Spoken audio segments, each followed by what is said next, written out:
Ah, okay, hello. What's going on, everybody? No, stop that. I don't know why it automatically played another song. It's not supposed to do that. Oh, but you probably can't hear that, so what the fuck does it even matter? Hello. We're gonna be playing some Mario today. A new shell hack. Yippee. I am in kind of a rare mood where, like, I've got energy mentally, but physically, none at all. So, we're gonna have a good time today. This is a shell hack. Oh, didn't even didn't even let the main menu there show what it was called. So we're gonna, not spam the buttons. This is a shell hack called Sweet Shell by First Name Butt. I played a few of his hacks in the past, and they're always fantastic. So this should be a good time, even if it is a shell hack. Okay. Let's just get right into it. Oh, can't forget to start recording too.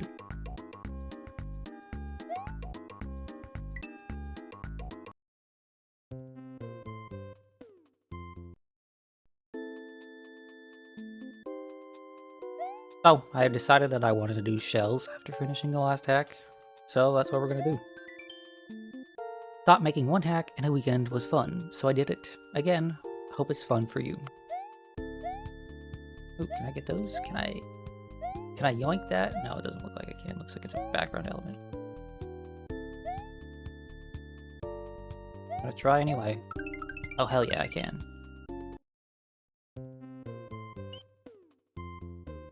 Okay. Simple as this.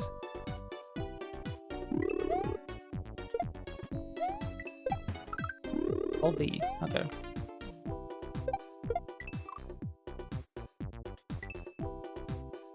So yeah, my shell skills are severely lacking, so this is what I thought was a beginner level shell hack, but it actually said skilled as its level, and I've never seen that on SMW Central before, so maybe there's a new category in between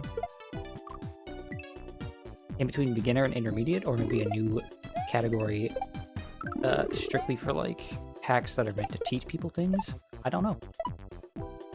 These are supposed to be fairly short levels. Oh, I see what I'm supposed to do there. These are supposed to be fairly short levels that you can just get through to teach you some basic shell stuff.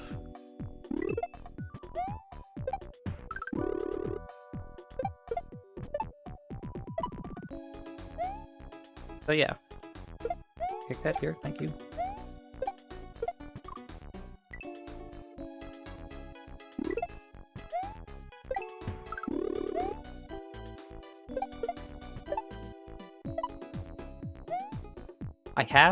Some other hacks have forced me to learn a little bit of shell stuff, so it shouldn't be the worst thing in the world.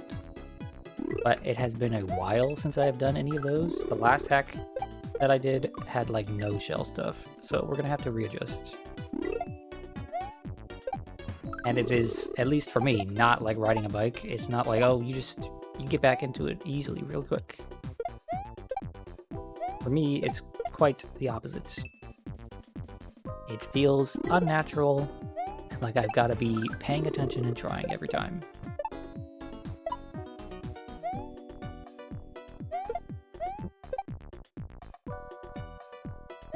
Mr. Koopa, can you please go back over there? Thank you. Oh, I let go of that way too early. So I missed Monday's stream. Obviously, that's why I'm streaming on a Thursday.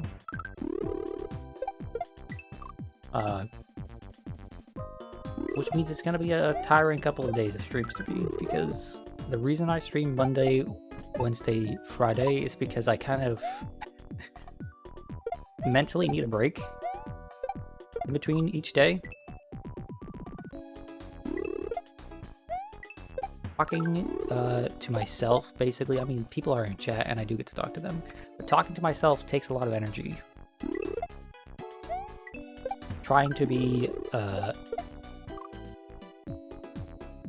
trying to be responsive and engaging. It takes energy. And I immensely respect anybody that does this. I also totally understand the complaints that I've been hearing for years about people saying that, like, playing games while talking is actually incredibly difficult. Holy hell. The timing of that, if it was a regular jump, I think I'd be able to do that shell jump there just fine, but because I have to bounce off of a Koopa, it's gonna take me a moment to, like, figure it out.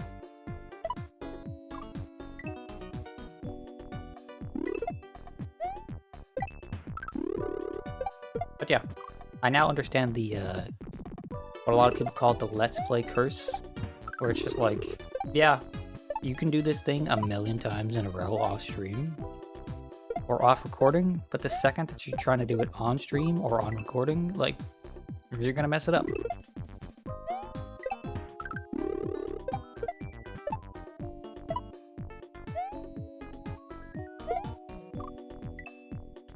And you're gonna mess it up a lot.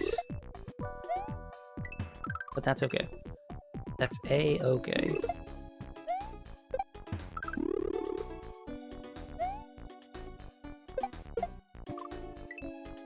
Hi, Hal, but also that's not my fault.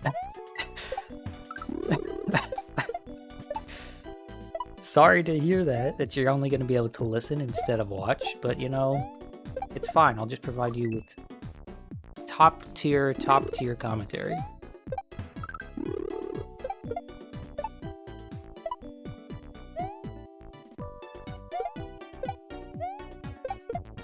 Fucking... I'm letting it go way too early there. It's just like a shell jump. A regular shell jump. Just do it at the apex of your jump.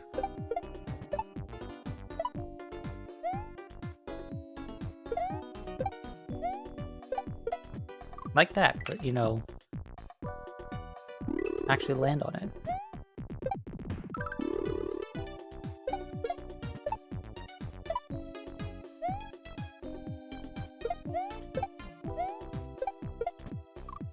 Okay, that was almost the right timing.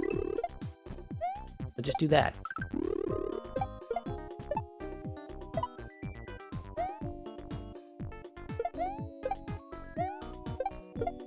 Oh, that was it. That was it. If I was in the right spot right there, that would have been perfect.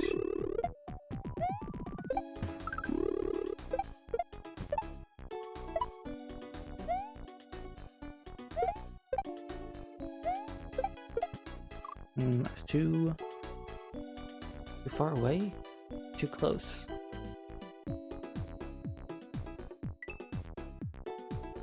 The rule of thumb with shell jumps is that if it goes under you, you threw it too early. If it goes over you or hits you, you threw it too late. Right? I think that's the rule of thumb. So, that was too late. And the one before was ever so slightly too early.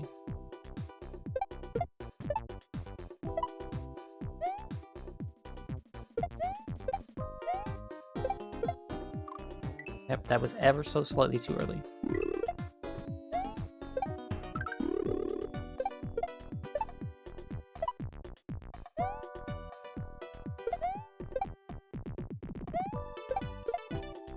And that was way too early.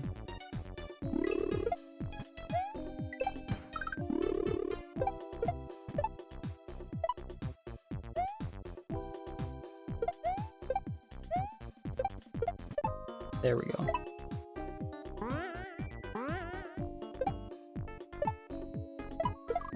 Ah.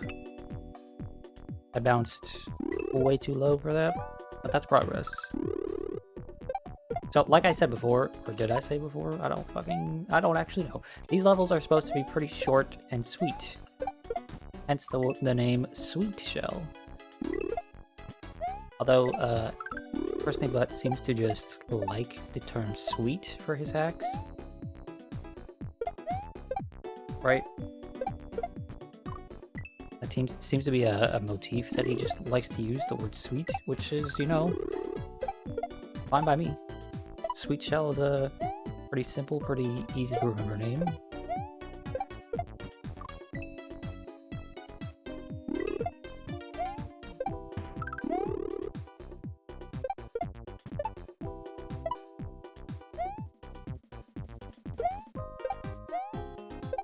He also really seems to like shell stuff.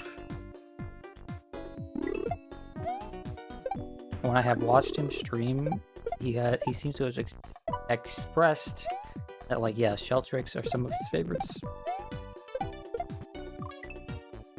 How was that too early?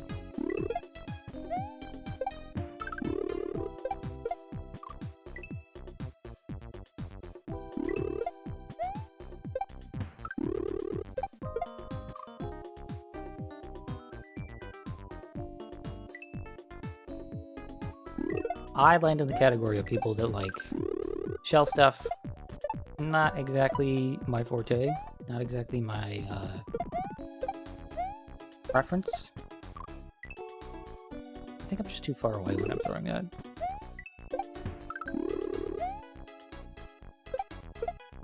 But I'm also just still pretty new to Mario X. That's way too late. So I just don't have much experience with these things. I haven't done almost any cape stuff. Outside of Kaizo to learn, I have done 0 cape tricks or cape levels. And that stuff scares the hell out of me.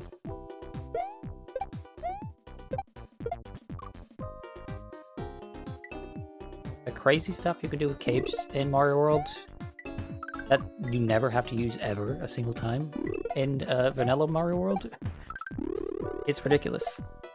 You can turn around, you can do a spin and then go back into flying with the cape. You can slow yourself down and speed yourself up while already flying. Okay.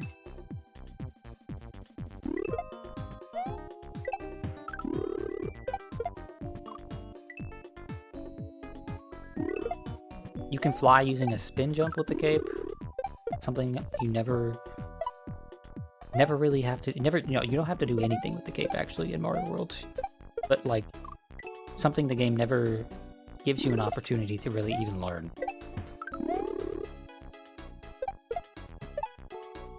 That is part of the reason why I like Mario World so much. There's just so many different movement options. Okay, what the fuck am I doing wrong here? I mean, obviously that was too early, but I mean, like, how am I setting this up?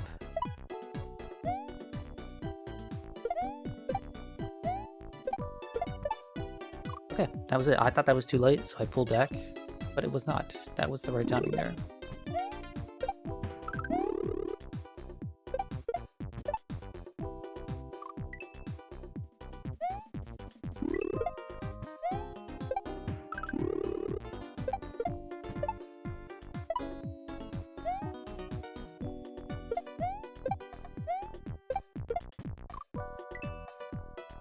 And as usual,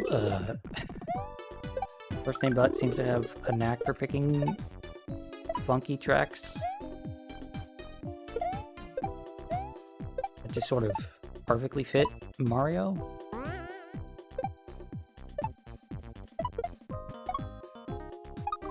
Ah! I let go of the wrong button.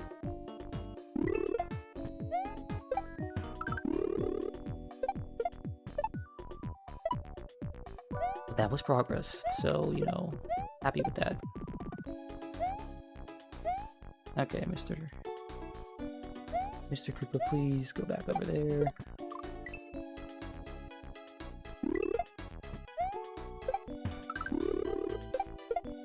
I'm hoping to get at least like 4, 5, maybe 6 levels done here today. I believe this only has 12 exits, so not a particularly long hack. But I'm hoping to get a fair few number of levels done today so that I have clips to post.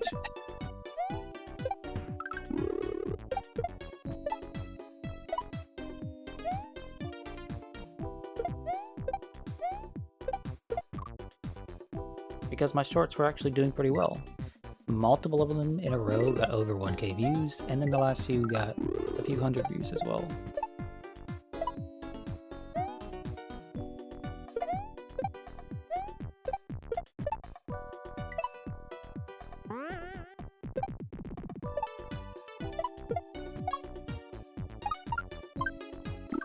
Oh, there was a moment to stop there. I'm dumb.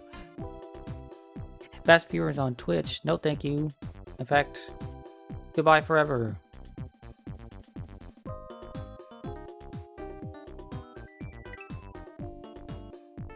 I do appreciate that the stream has been legitimized by that, though.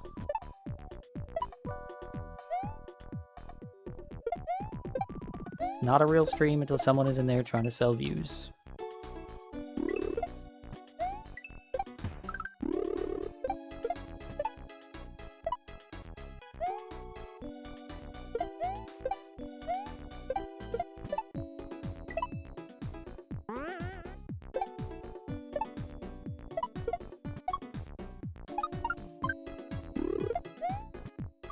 Ah, I bet you that's the end of the level there. Or at least the checkpoint. I think these levels might be short enough that they all fit into one clip, right? Without a checkpoint.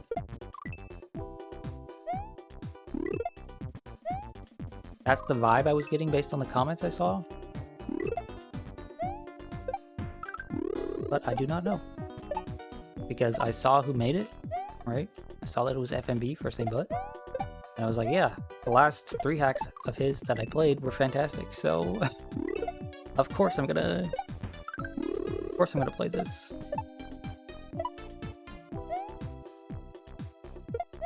He's one of the few people I've played multiple hacks by now, and it is very easy for me to say that he is currently my favorite hack creator. Okay. I did the same exact thing. I just barely missed it. But yeah, First Name But. Pretty cool guy. Pretty cool guy. His streams are chill. And his hacks are chill too.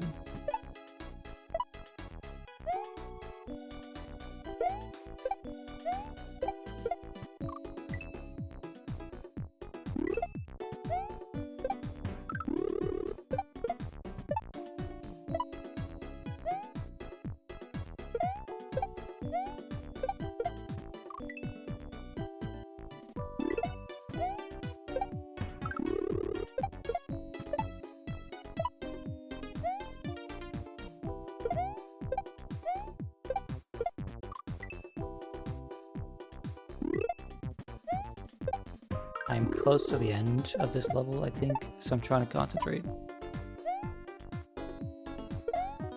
Although, I have 2 clips up on YouTube Shorts now that were totally silent, and I don't know if those did well at all.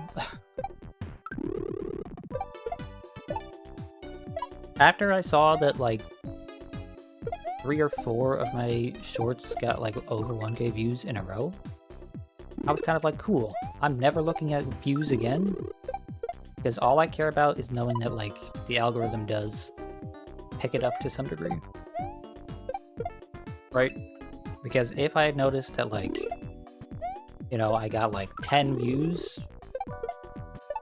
on a couple of videos in a row, I would have to maybe change what time I upload them, change what tags I use, etc.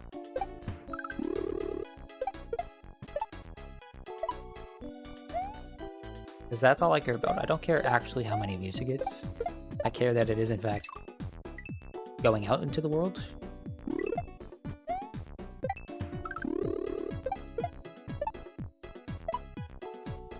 If a single new eyeball sees it, that's all that I care about.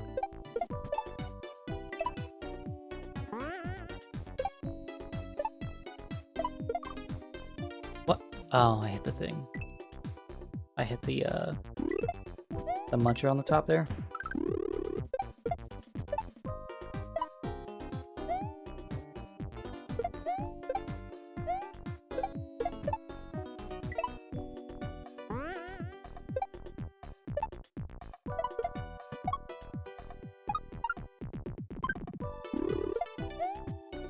Okay, what is the timing like?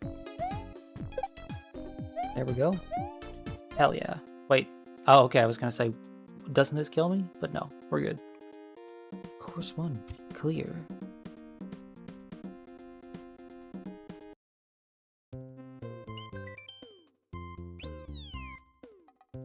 Fuck yeah. First level under 20 minutes.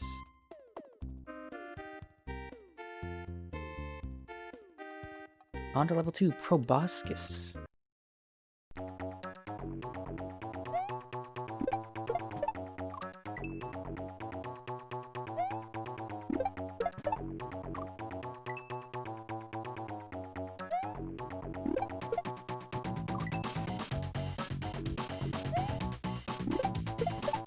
Whatever the hell this song is, it's amazing.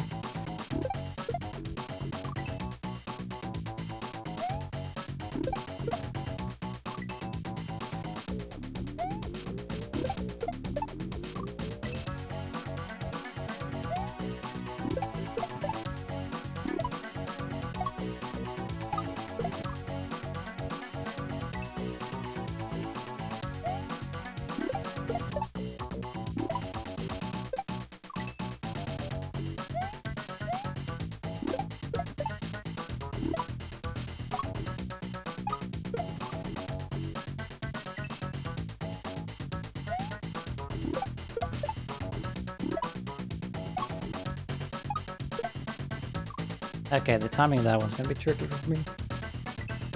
I'm not quite sure how I'm supposed to time a shell jump like that. Because at the peak of my jump, it feels like my shell will go just over the wall.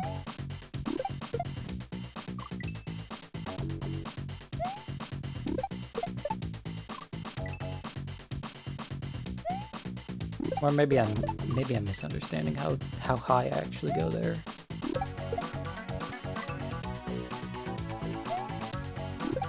But yeah, we're gonna be stuck on this one for a while, I think.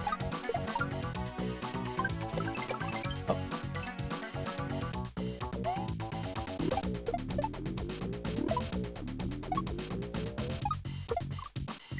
Clear the first boss in Fork Tower earlier, Bob. Awesome. Hell yeah. Weren't you struggling with that for a while? Just trying to get people through that shit?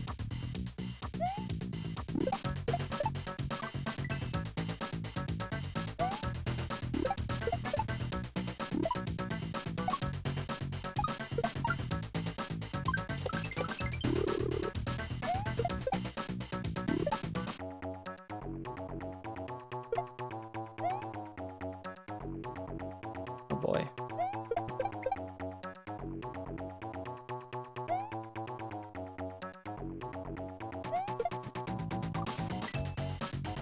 Okay, that one's tricky.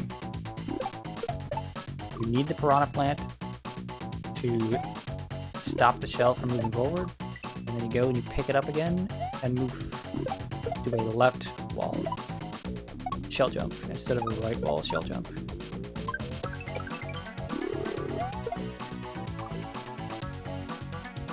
You only joined like you've only joined groups 2 or 3 other times. And the last time you wiped at like 4%. Yeah, that's what I remember. You were wiping when there was... At least I think I remember hearing you talk about that, wiping at like sub 10%.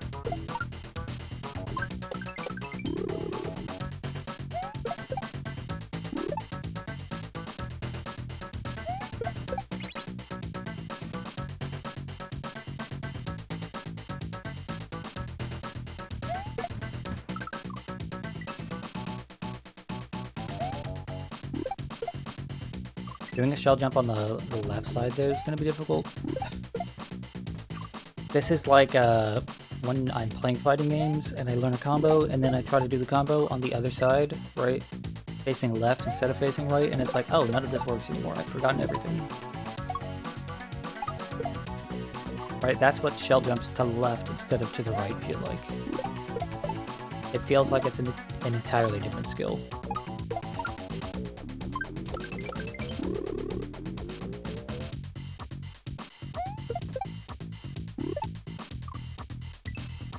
You joined a Discord that specifically does runs for Dynamis that lets anyone join, so you're probably going to be joining more often. Well, I hope that goes well.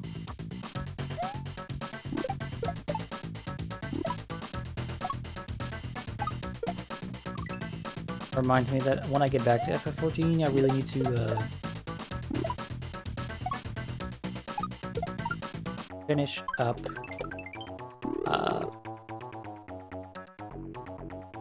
that one thing. Baldessian Arsenals. That's the thing I need to do. I need to do BA. Hello, Kaneki. Hope you're having a wonderful day on this Thursday.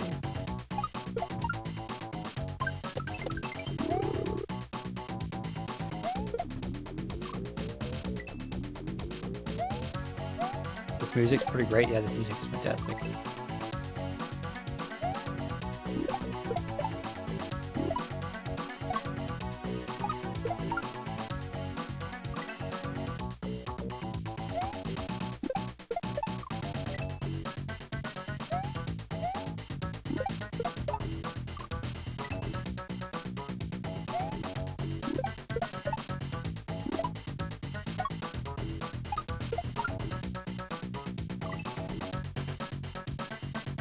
Going okay. You have a 3-day weekend, so you're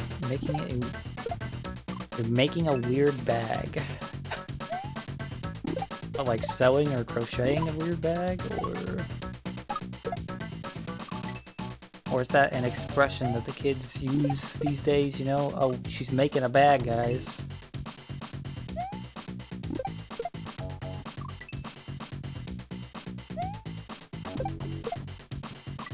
I understand what getting the bag is, but I don't really know what making the bag would be, you know? It's gonna have an Eye of Sauron on one side, and Sailor Moon-inspired moon in sun motif on the other side, with a skull top edge. That is certainly a strange combo.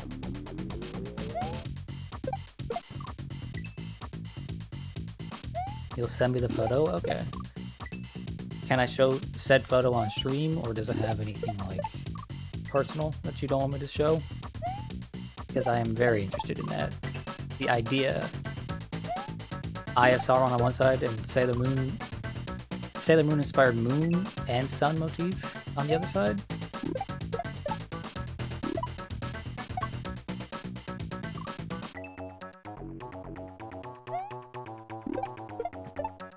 I can show, okay.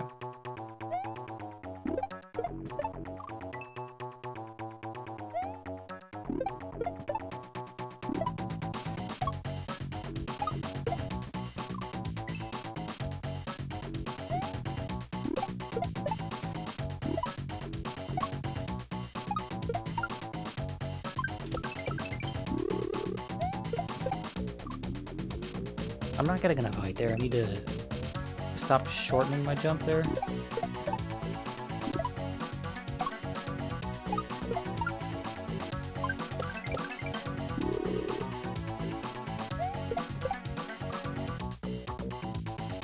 Okay.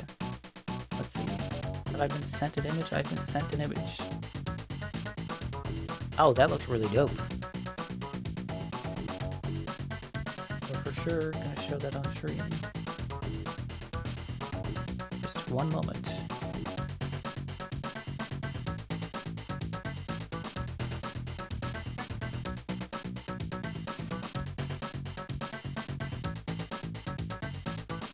This is what the photo looks like.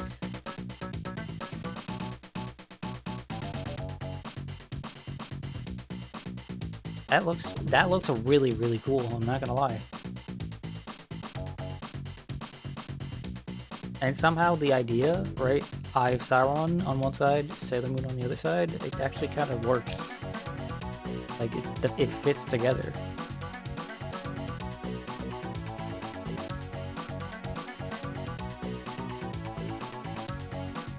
Really, really neat.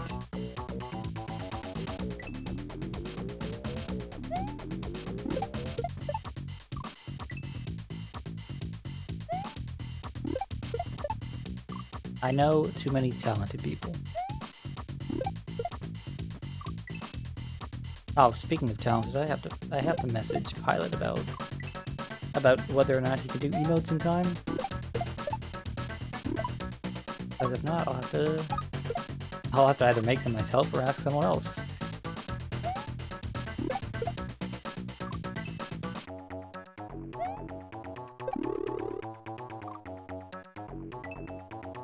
You were not sure how you'd like it when you first had it, so you needed to see. Not all of your wacky ideas work out. Yeah, I understand. Any time frame for the affiliate stream? I've mentioned this, I think, a couple of times now, but yes, the affiliate stream will be on the 24th. And the reason for this is because the 24th is my birthday, which means, assuming that I keep streaming into the future, it will be easy to remember the anniversary of hitting affiliate.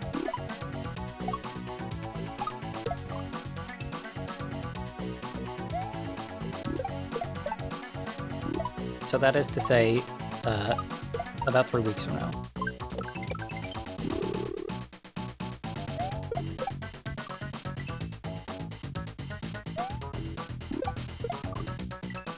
My brain has started doing that thing where, like, I get to that part there that I wasn't having an issue with the first couple of times, and now I am suddenly having an issue with it because I'm overthinking it.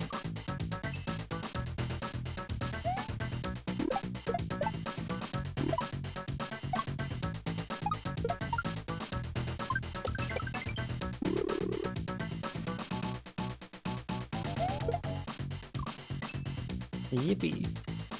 So we're gonna be stuck on that for a while until I can either learn to stop thinking about it too much and just do it, or figure out how to properly set it up even when I am overthinking it.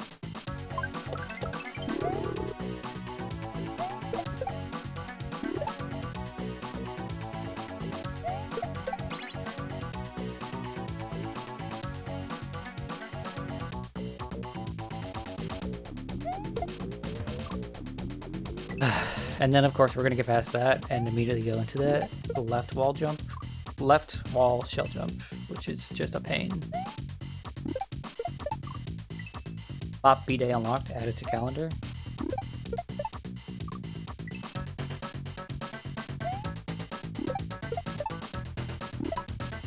I'm terrible at remembering birthdays, and I don't keep a calendar, so... It's my sister's birthday today, right? And, boy, am I sure glad that my father reminded me yesterday. He let me know. He was like, hey, don't forget to talk to your sister tomorrow. It wouldn't have been a big deal because I just remembered this, which, might, mess with my plans to stream tomorrow. I'm having family over to my place tomorrow for a 4th of July / birthday party. Because I have a family member whose birthday is tomorrow as well. In fact, I have, let me count it, 1, 2, 3, 4, 5, 6 family members who have birthdays in July.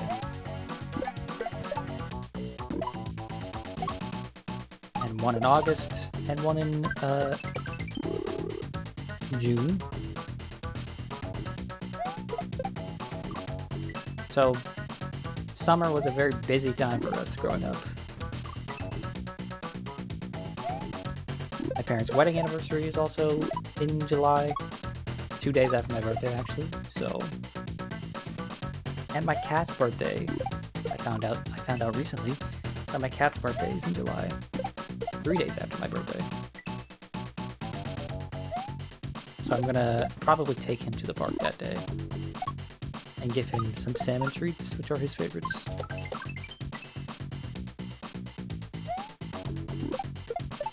Didn't do much for his birthdays previous years because we just didn't know when it was, and we didn't really know what kind of things he liked. But this year, you know, he survived a near-death experience.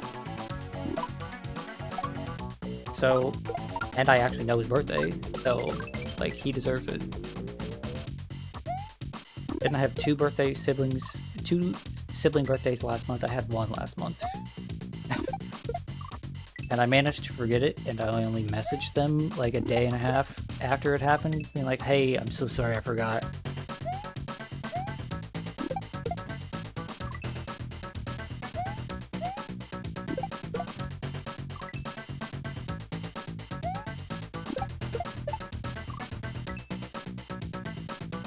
If you, noticed a pattern. There was very clearly a specific time of year that some of my family liked to get it on.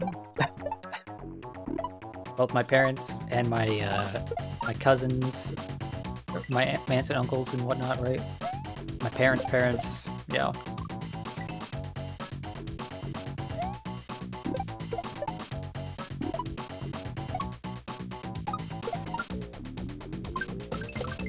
That's the one I got in trouble for. Oh, the birthday I slept through was my sister's birthday back in April. And I legitimately slept through the entire day. I ended up texting her like something like 36 hours after her birthday with like a huge apology message. But it's okay, because I sent her a... She's one of two people. My two sisters. I have two sisters who have birthdays in April, right?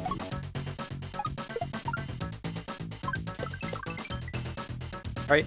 I have two sisters who have birthdays in April, and they were my closest sisters growing up to my age. So they get special birthday, like, poems every year.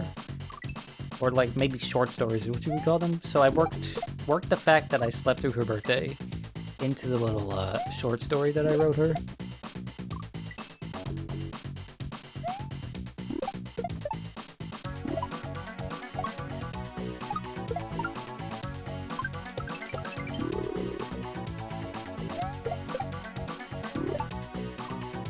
Oh, really? I just clipped it. I just clipped the muncher, come on.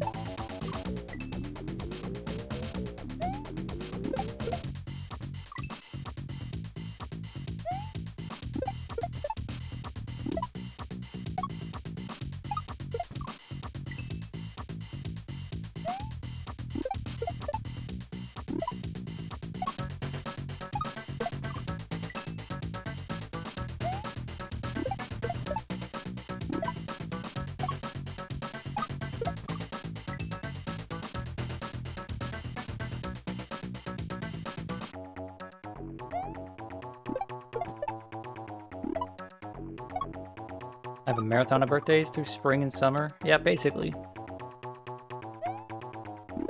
But I do have... I guess now, it's not like...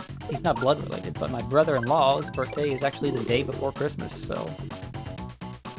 Also have to remember... That one is very easy to remember. One, because I spend... I like talking to my brother-in-law. He's a very nice guy. Easy to get along with, right? We have a lot of things in common, right? He likes to play video games just like I do, and he's very much into the same genres as I am, right? JRPGs and things like that.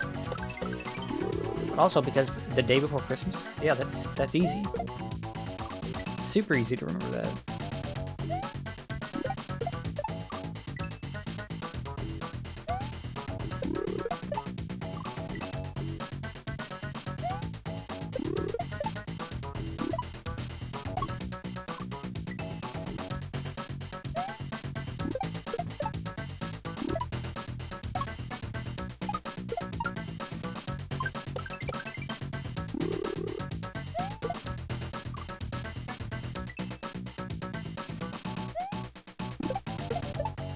Comes with the territory of having a large family that, like, there's just a birthday all the time.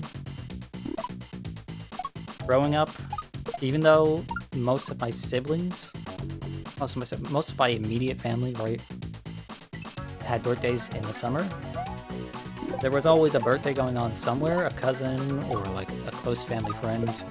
I was going to birthday parties growing up, like, every couple of weeks, every few weeks, that sort of thing.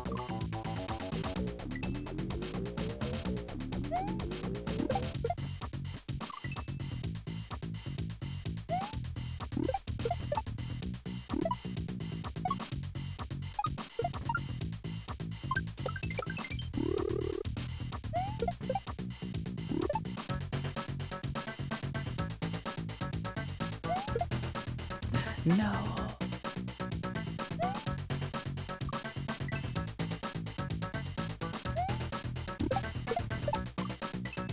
Poor Sammy, your brother-in-law, is just in a typical bro... dude bro shooter games.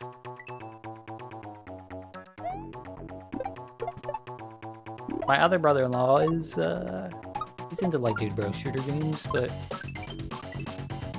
he's also easy to talk to because he's been all over the world. And he's a very, empathetic person, so, like, he can just understand people's struggles in life. I have been blessed with very good extended family so far. Although, I have an ex-brother-in-law now who is a dirtbag, so gotta balance the good with the bad, I guess.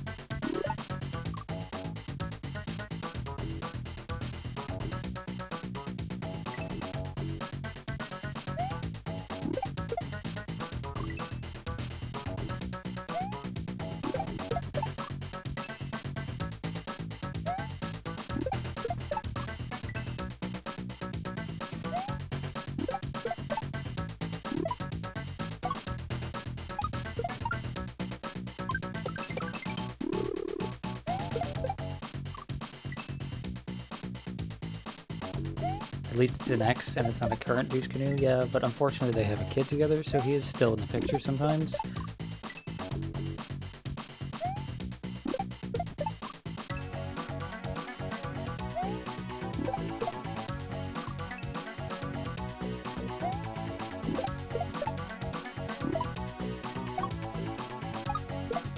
I don't like airing other people's dirty laundry, but that situation, every time I think about it, just pisses me off.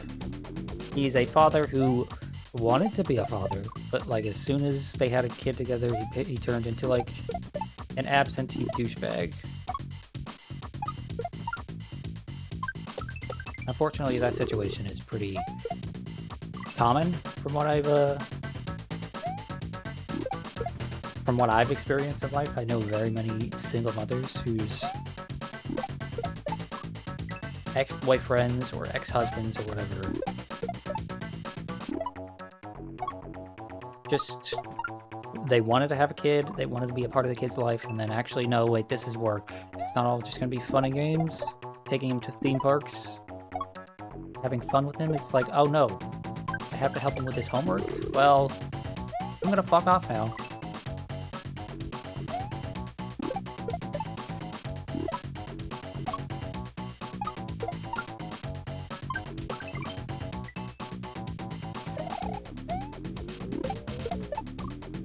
Okay, we might be stuck on this one for a while.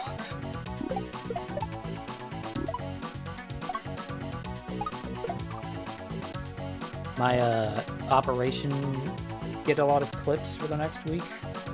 It might be difficult. Oh, and speaking of the devil, I'm getting a text message about that family. Oh, and a text message about the party I'm having tomorrow. Apparently that party is starting at around 4 o'clock, which means my stream time start of 5 PM is not gonna happen. So we might have to skip Persona tomorrow and go straight to just Fatal Fury at like 7 or 8 o'clock.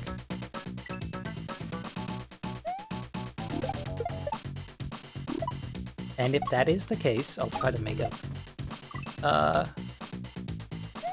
For that loss of the Persona stream some other day.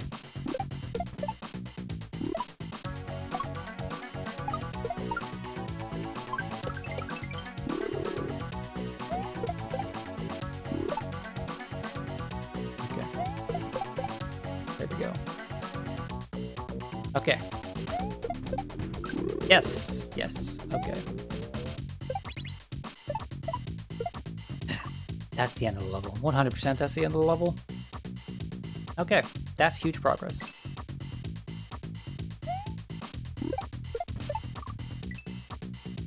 You're happy I'm streaming today? Well, thank you, I appreciate that.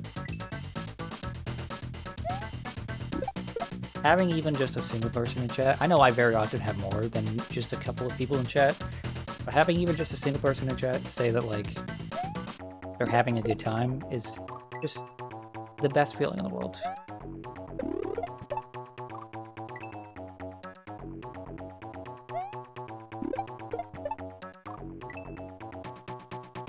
You weren't sure if I'd be live tomorrow? I will be live tomorrow. It might be later than normal, though. My family, they're strange people. Sometimes they'll come over for like a party, and I'll be like, okay, show up at 2 o'clock, and they'll show up early, and then they'll stay late. Other times, it'll be like, okay, show up at, 2 o'clock, and they'll be here at 2, and by, 3:30, 4 o'clock, they're like, okay, time to go.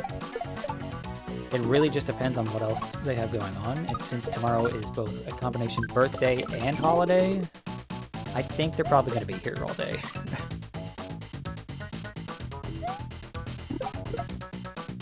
Which is fine, I love my family. I have had many issues with my family in the past, but that's all in the past now. We get along just fine.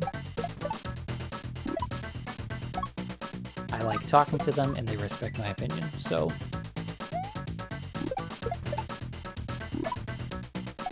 even on some topics that maybe we don't all agree with. Probably gonna be there late for fireworks. We are not, unless someone is buying fireworks, which I am not. We're not doing fireworks. Our neighbors might be doing fireworks, but I don't know. So I'm taking care of my neighbor's cat right now, and my other neighbor is taking care of my neighbor's pigs and chickens. I don't know why they didn't just ask me to take care of the pigs and chickens, because I would have said yes, but we're helping out while they're gone for the week. They come back tomorrow. Right? Usually they have a big 4th of July party. So usually we just either go over after our party is over, or like just have a big party over there and watch fireworks, but they come back tomorrow, so I don't imagine they're going to be having a large party as soon as they get home.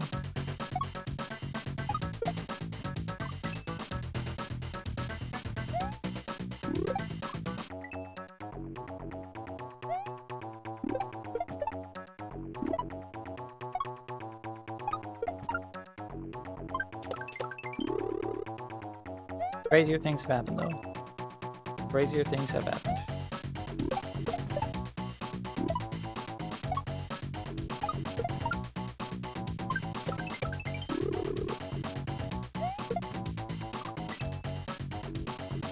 You're not planning on fireworks, but there's always potential because of Boom Boom Bang Day. Yeah, exactly.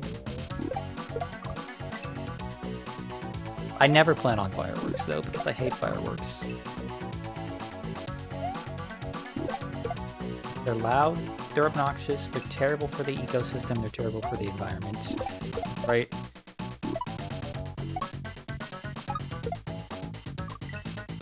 And they're just not entertaining.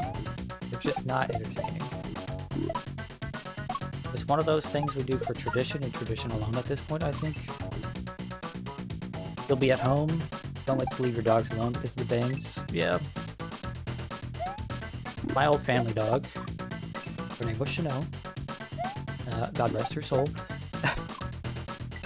I feel like an old person when I say that, but she's passed now, and I have fond memories of her. But she used to hate the 4th of July was easily like the worst day of the year for her. She hated fireworks. She would hide under the bed, try to hide in the closet if she could. Right? She'd be freaking out anytime fireworks would go off, and anytime there was a very large thunderstorm.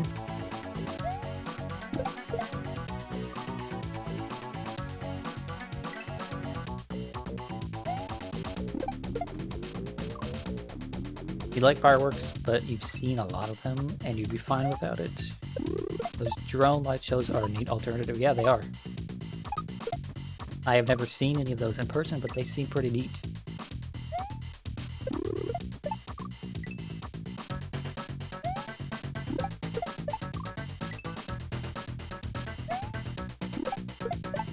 Especially since those drone light shows are so much more versatile than fireworks.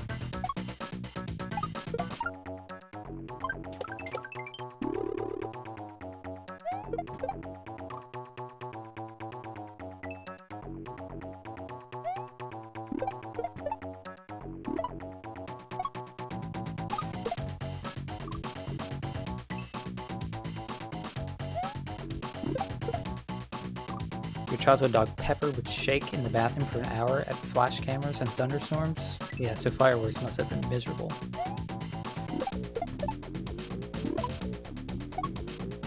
Chanel she was alright with like normal thunderstorms because, you know, it's Florida. She had to get used to that eventually. But anytime there was like a hurricane or like a particularly large thunderstorm, she would freak out. And you know, Jet is kind of the same way. He doesn't mind typical rain, in fact, he kind of likes rain. But during the hurricanes and everything, it was hard to get him out from under the bed.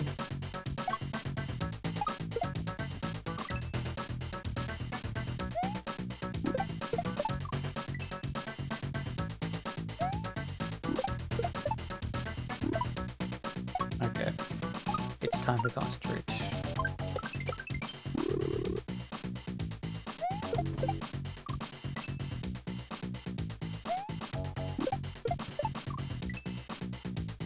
Time to focus.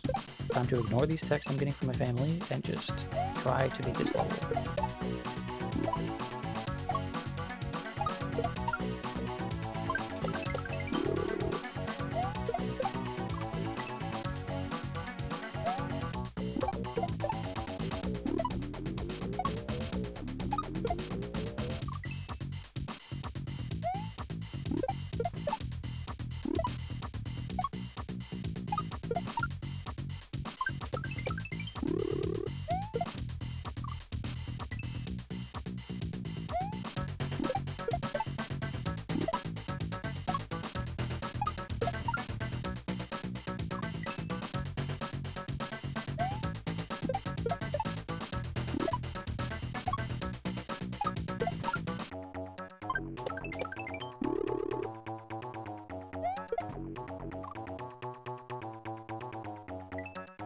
I need to stop veering too far left for that jump there. Yep, just going right there is totally fine.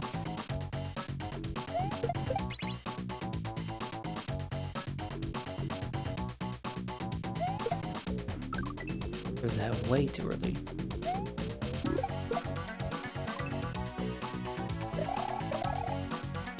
I'm gonna take a moment to stretch my hands here. There's a lot more pressing and unpressing of the X button here than typical. Usually I can just hold that down for a long while, but with shell jumps I have to let go of that button a bunch, so my ring finger is getting tired more quickly than typical.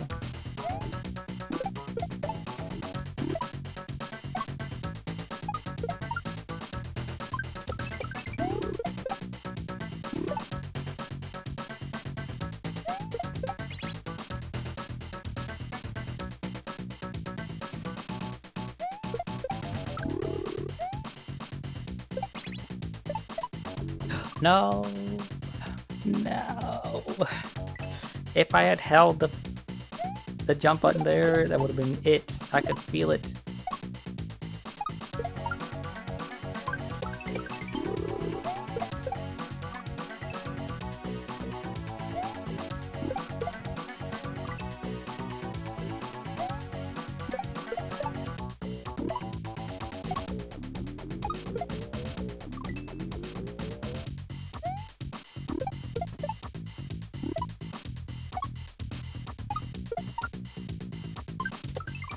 Why do mice exist? Mice are cool. What are you talking about? Mice are cool. I like mice. Why? What did the mice do to you?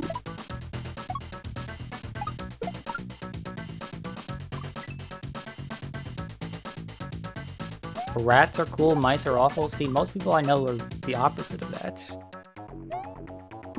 Also, it depends on the type of rat. They keep ruining your lawnmower? Oh, are they like eating away at bits on the inside? Or at the cord?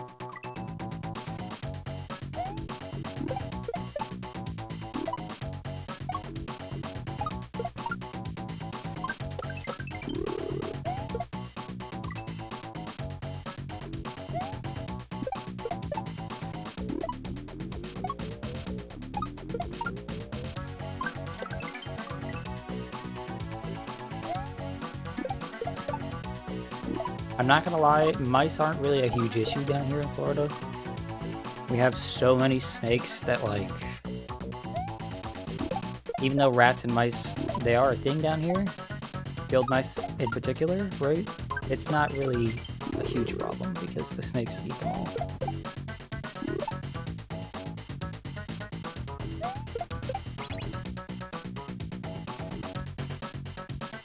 They apparently live in the seat of your lawnmower.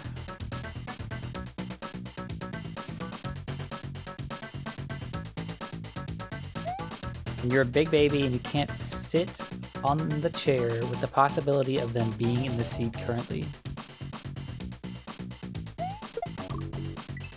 Can you borrow my snakes? Yeah, you can have my snakes. Especially the one that Jet got in a fight with. Because I have still yet to find it and kill it. Or relocate it. Depends on how aggressive it is.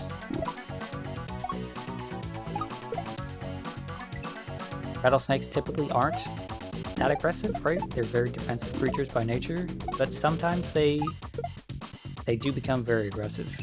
Okay, you don't want the venomous ones? Well, you can't have the non-venomous ones without the venomous ones, unfortunately.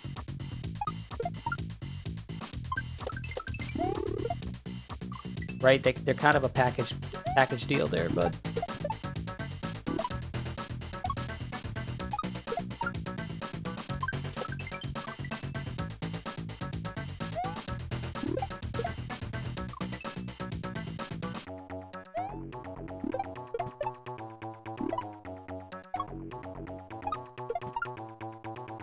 But yeah, if you need some snakes, just come visit the Florida Everglades. Put a bucket out, wait 10 minutes, and there will be a snake in the bucket. Guaranteed. You mostly have non-venomous snakes, and yet you have rat problems.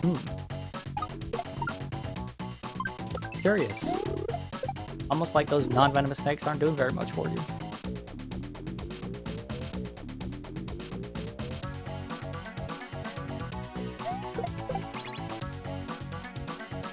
The constriction ones are scary. I'm not particularly afraid of those.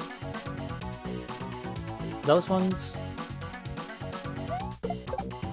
I mean, maybe I've had the luxury of, like, actually... Hell yes. Hell yes. Yes! Yes!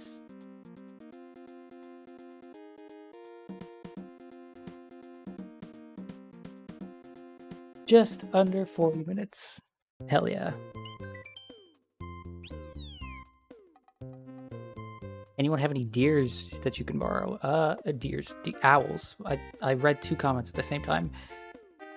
The constriction ones will murder a deer by squashing it into jelly. It's true, they will do that, but typically you can see that sort of shit coming. Also, no, you can't have my owls. We only have... We do have owls down here around my property, but we only have so many of them. I need them. They're mine.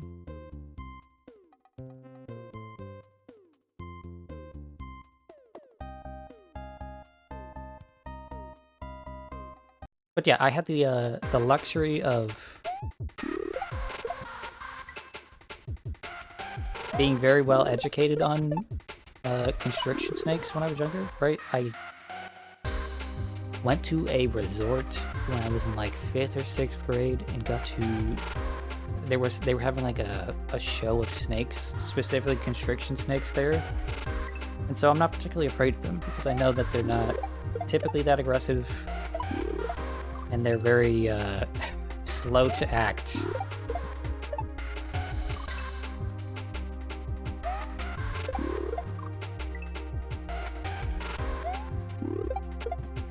Venomous snakes. So snakes aren't typically aggressive. There are a few breeds of snake that are aggressive, right? But snakes typically aren't that aggressive. They're pretty reactionary creatures. The only reason snakes bother me is if they're venomous, right? You can get bit because you didn't notice it, and oops, you possibly die now. You got to hold a big old banana snake. Oh, like a... What are those called? some sort of python, right?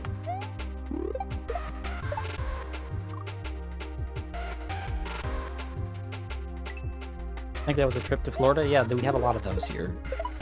They're not native, but we do have a lot of those here. Because people... So, here's a fun fact I learned about Florida very many years ago, right? We have a lot of non-native snakes that will actually, if uncontested, will actually just eventually wipe out all other snakes in the state because they don't have any natural predators. So Florida has a... Oh, I'm supposed to just drop on that one. Florida has a contest every year where we just pay people to get rid of these snakes from the Florida Everglades. Because people will buy exotic snakes, be like, actually, having this as a pet kind of sucks. It's a lot of work. It's not just a cool, pretty snake I can bring out every once in a while. I have to feed it and make sure it sheds properly and make sure it gets the right amount of heat, right amount of sunlight, right amount of care and attention.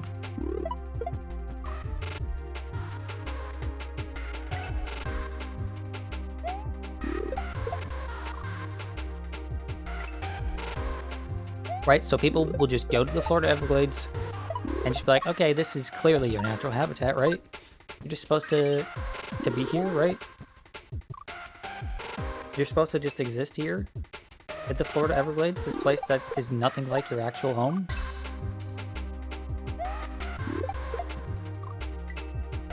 All you know about Florida is there's one crazy guy on shorts that goes around the Everglades collecting pythons. Oh yeah, because he's looking for he's looking for the 20-foot, what is it, 20-foot boa?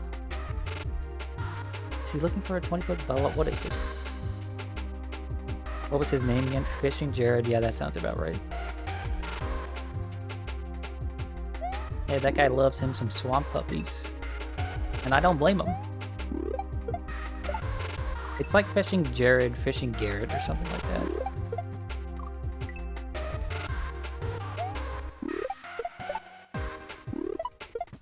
I knew a guy like that in high school.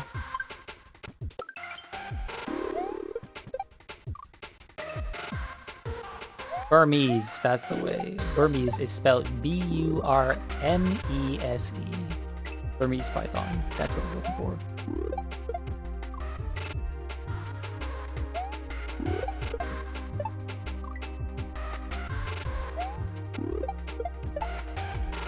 I can't believe this is the guy that makes fun of me for being stupid in chat. SMH doesn't even know how to spell Burmese. Haven't you ever been to Burma?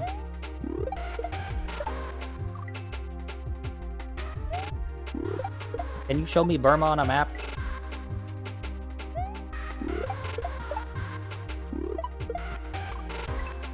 No? The American education system?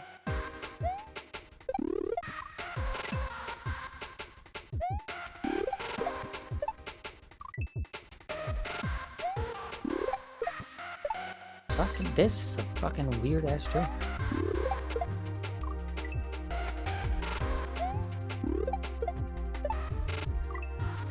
This one is very, very different than the last few. There we go.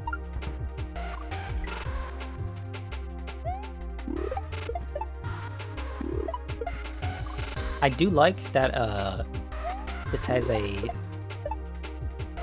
what are they called? Shell drop? Shell bounce, that's what they're called. A shell bounce off the wall here.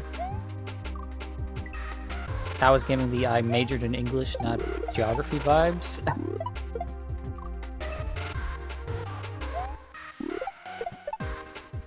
I want it to be clear, I have no fucking clue where Burma is. I couldn't even name all 50 states, okay? I could not even name all 50 US states. I don't know the capital of any state except for my own, because all of that information is useless to me.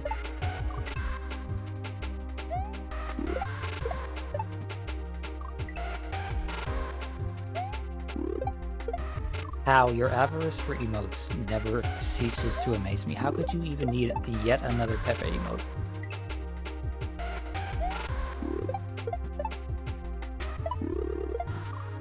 What does Pepe Loser provide you that all these other Pepe emotes do not? What's the capital of Texas? It's either Dallas or Houston, right? Right?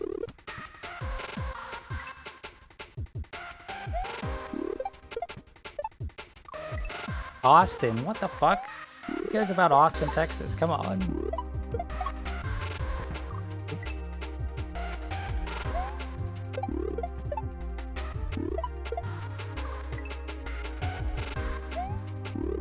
Isn't that just the land of the streamers? Why would they make that the capital?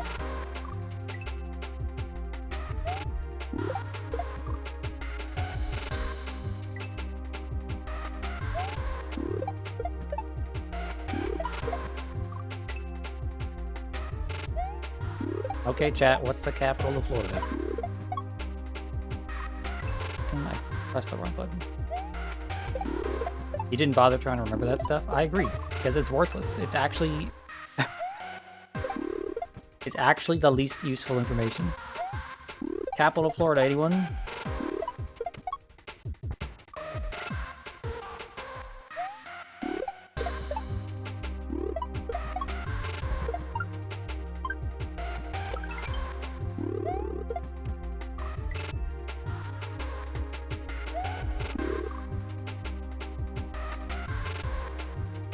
Disney World, Miami. Oh no, see, Kaneki got it right because Kaneki knows. It's Tallahassee.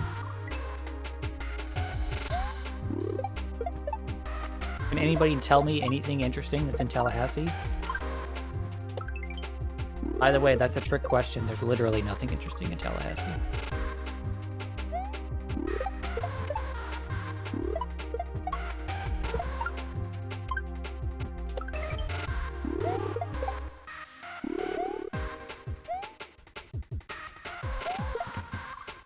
Oh.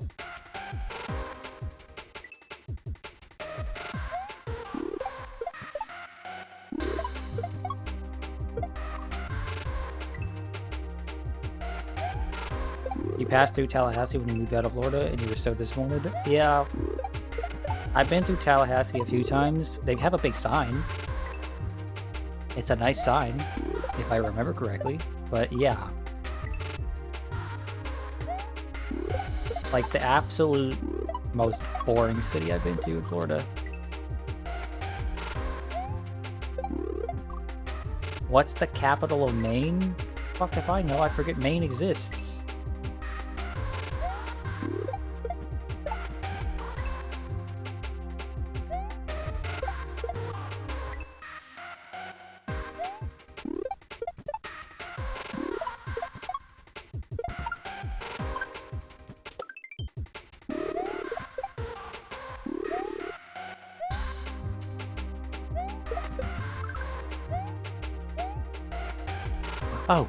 Oh, I wasn't sure what was going to happen there, so I was confused.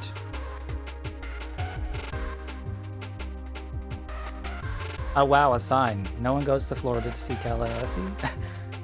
Okay, to be fair though, this is a city other people know and does have things in it. The most impressive thing in the city I lived in before, Daytona, is actually still also a sign. There's a really big, nice sign that says "Welcome to Daytona" on the strip of road that called International, because it's where the International Speedway is, right? You might think to yourself, the Speedway where NASCAR and other big events is held, that's the most impressive part about Daytona? Actually, no. The Speedway sucks. 90% of the year, there's nothing going on there. But it does have one really nice looking sign.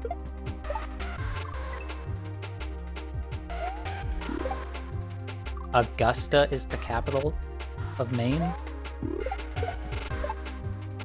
Fucking what?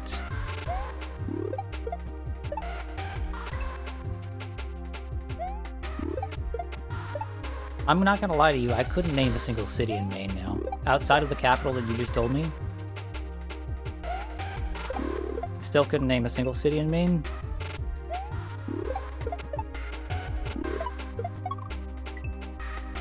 Oh, okay. Aside from also the city that Kaneki mentioned, Bangor or Bangor or whatever the hell it's called.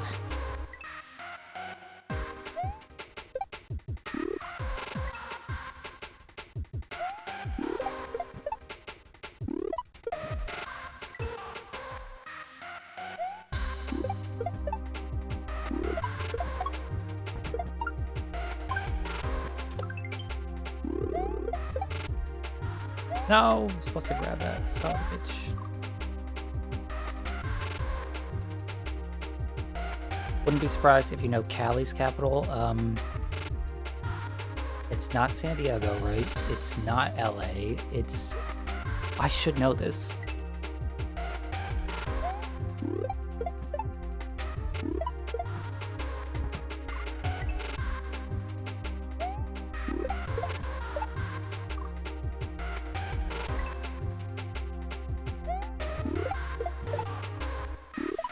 I should know this because, like, California is on fire every year and it's on the news.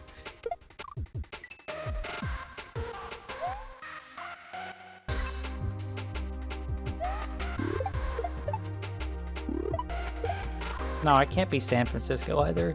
See, the thing about capitals is that it's never actually like a super famous city. It's always some like podunk town that people that only the people that live there know about.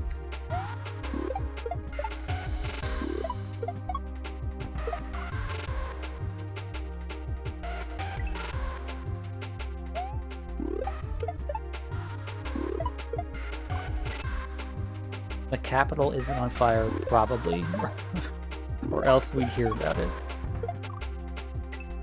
Sacramento, that's what it is, damn it.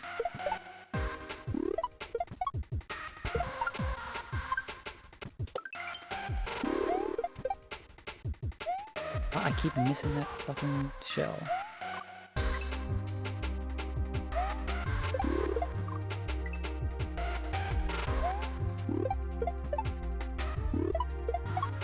Is that where the Mentos were invented? Is that why it's called Sacramento? Yes, chat, I know this is not true. It's just a joke. Please don't make fun of me for being stupid.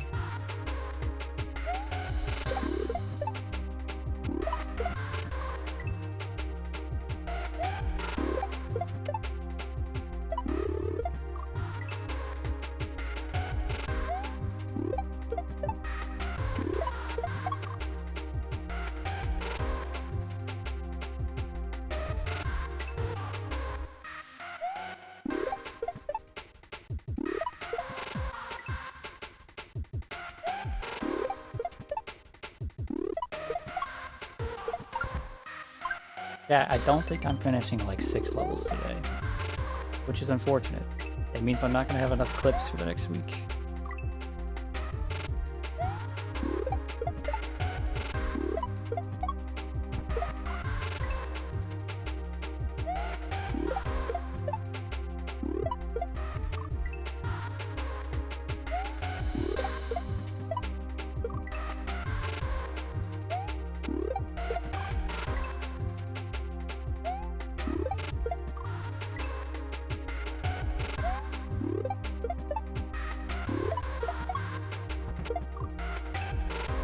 At least I'm improving quickly with shells. Yeah, but what's more important? Shorts or like improving as a player and a person? Obviously internet fame. Throw in a Fatal Fury clip. Yeah, but nothing interesting actually happened during last week's Fatal Fury. I'm not certain that tomorrow's character is going to be interesting either.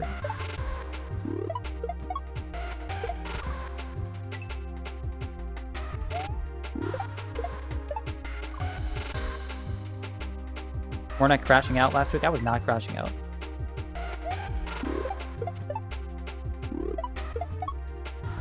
Listen, all I'm going to say is you do not know what me crashing out actually looks like. Is it time for Billy? I'm not revealing it. You keep asking this question.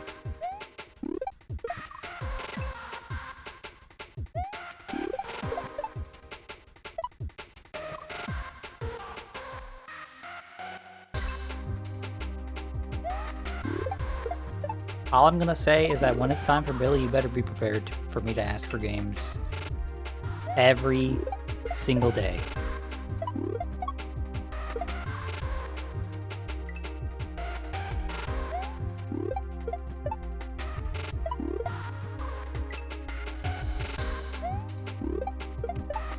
Play only Kind that week, that's fine with me. I don't think that'd be a particularly bad matchup for Billy.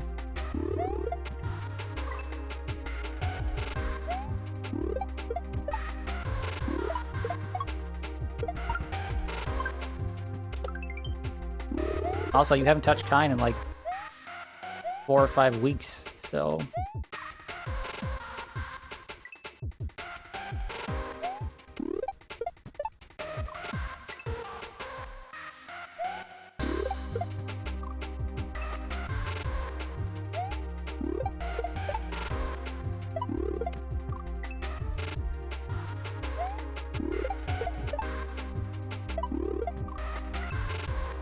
Throwing that way too early.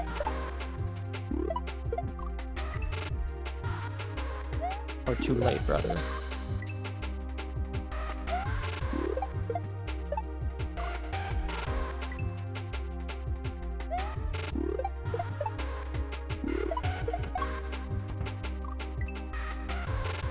Why is it so difficult to stop pressing the run button?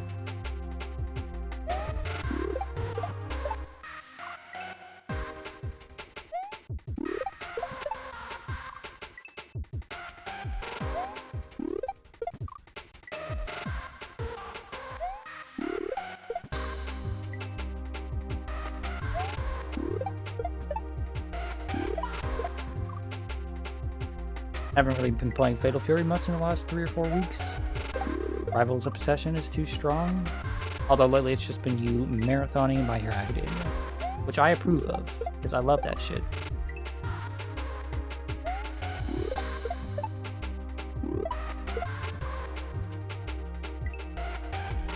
If it wasn't bound to be like a DMCA takedown, I would use some of that OST for like stream music stuff.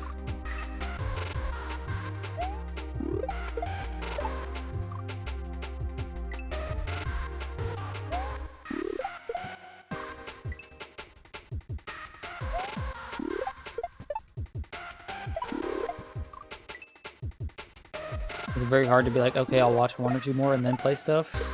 Yeah, it is. The nature of shows like that are just like, well, I gotta see what happens next. Fucking, why am I suddenly unable to get past this section? Thank you.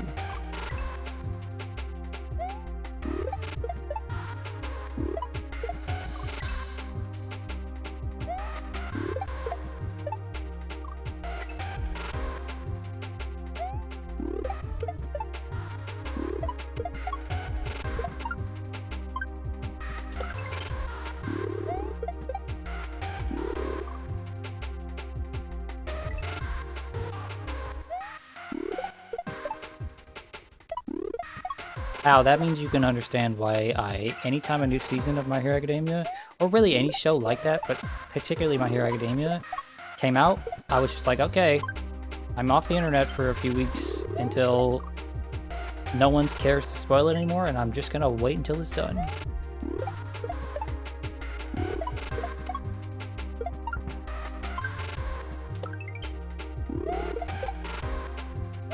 Why do I keep missing that? It's so irritating.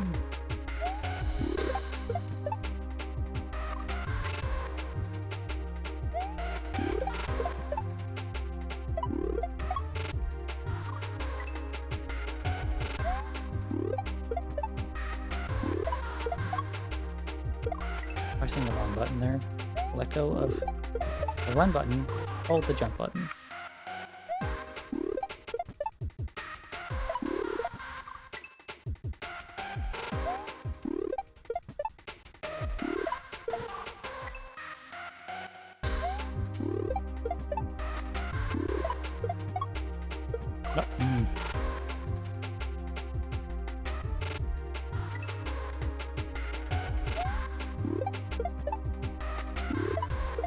Yeah, that's gonna be you. The instant Season 8 is in English. Yeah. Although, I mean, I cannot stand the English dub for that show. Some of the cast is great, but the main character is just so awful in English. Hopefully they don't do the Attack on Titan thing. They're not going to. Season 8 is just going to be the end, because Season 7 is basically the end. But they just couldn't quite fit all of it into the end, and they wanted to line it up with the final volume of the manga coming out in English, which is happening that same month.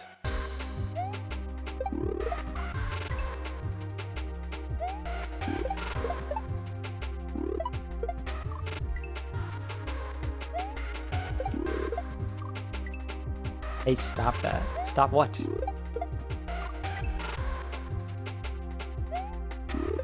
Only English voice you don't like is Minata. I don't remember what Minata sounds like in English, but I could not stand the main character in English.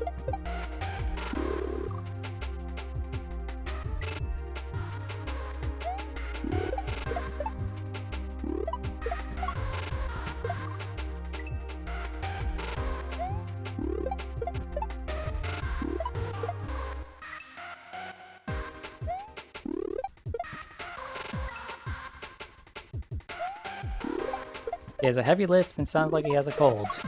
Yeah, that checks out. That checks out. That makes sense.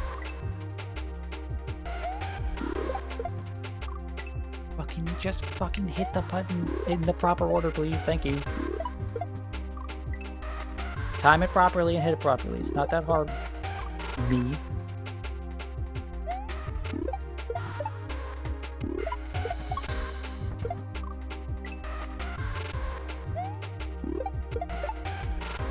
See how simple it is? Just do that. And just do that every single time.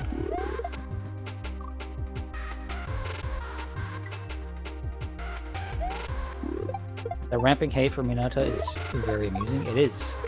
As the series goes on, other students and just people in general have less and less patience for him. Which, I mean, that tracks to real life too, because I knew plenty of, like, guys growing up that were just, like, really annoying, horny perverts, right? And at first people were like, okay, that guy's kind of a strange guy. He's a little bit over the top with this sort of thing. And then as time went on, people had less and less and less patience for it. And that's just what he is. He's just a pervert teenager.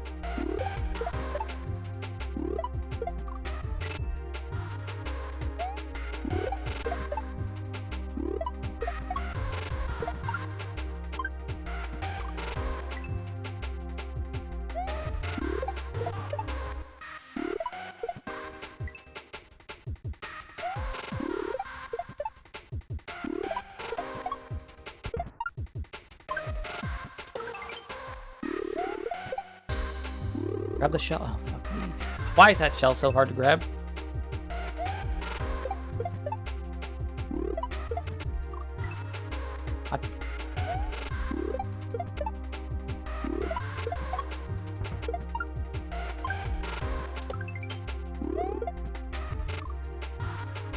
I know what I'm doing wrong. I need to be faster about getting over it, right? But it's just difficult. It's hard to get the timing of the shell jump correct and the height correct, right? Like, damn. I said season 8 was this year. Yeah, season 8 starts in October.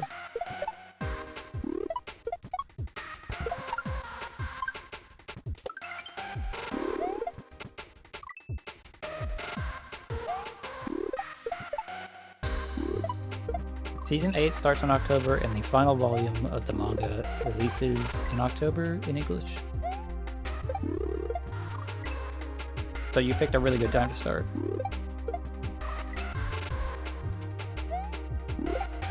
And based on the way Season 7 was playing out, it feels like Season 8 will be a shorter season, like a 12-episode season maybe. But that's just my guesstimation, right? don't actually know.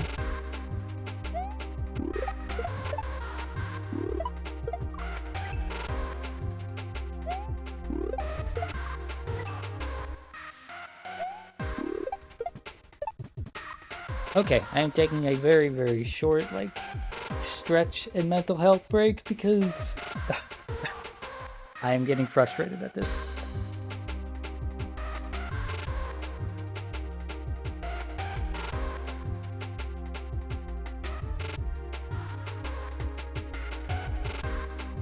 Okay. Ooh. It's gonna be okay. Oh, damn it. I forgot to use the new plugin that I have. I have a plugin to timestamp the VOD, right? So that I can just go back and grab certain points of the level or shorts. But I keep forgetting to use it when I finish a level.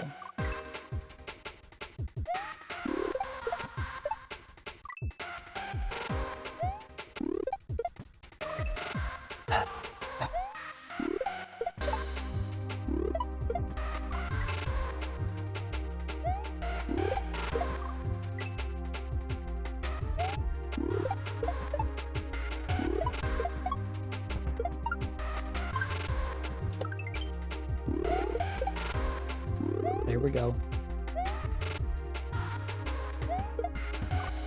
Fuck.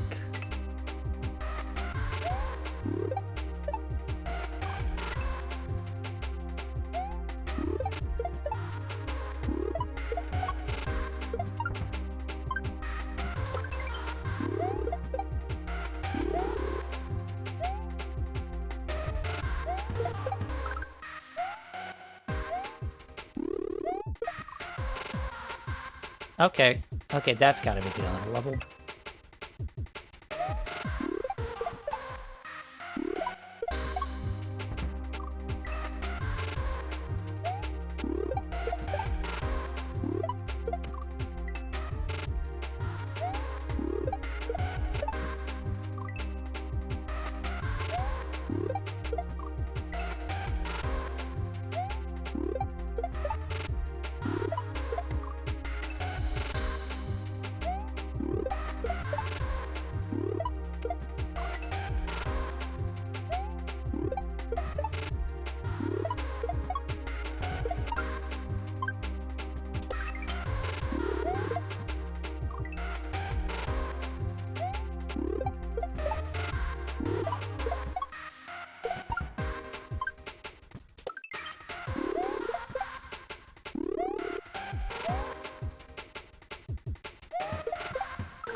That was way too low. Way too low. I need to do a full hop there.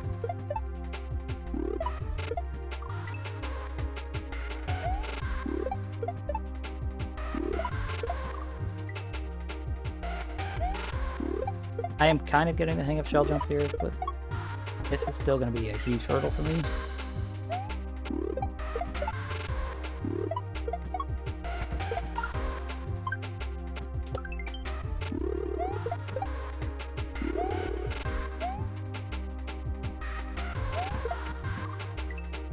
Expect a very large, possibly loud pop-off after this level.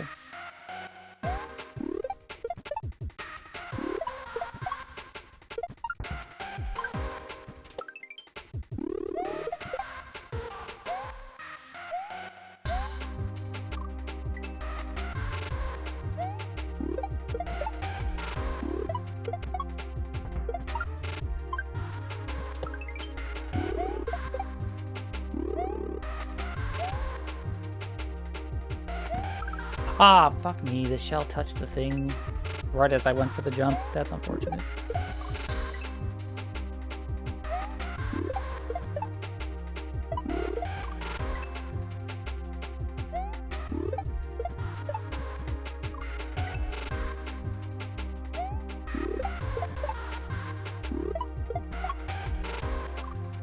Let go of the wrong button.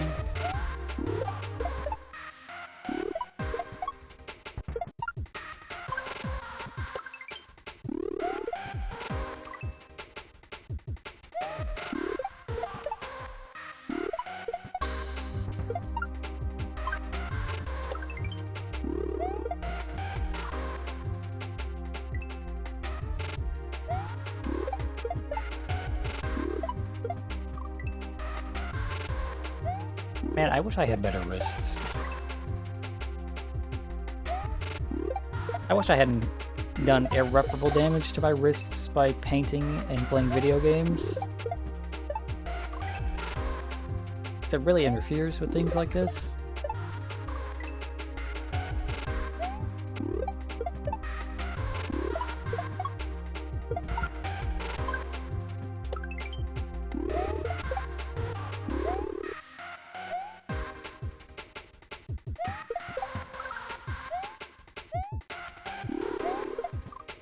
Way too far away and way too low to the ground. That one feels difficult because of the fact that I need to adjust for the platform's movement when I go for the jump.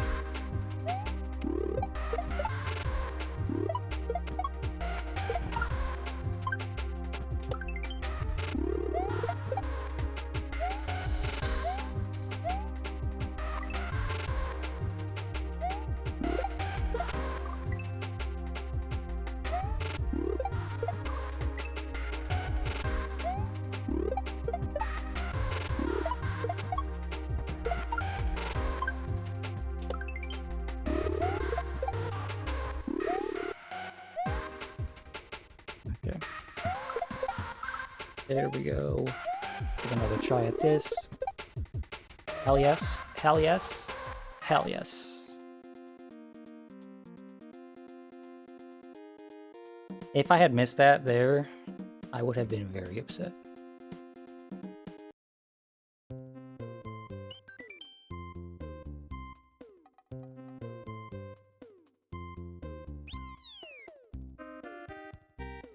Shrimple? Oh no. It's a ghost house. But Shrimple? I love the name to that. Can I bounce off this? I can bounce off this. Okay. I was not certain. Shrimp themed level? Oh, wait. I gotta reset the timer.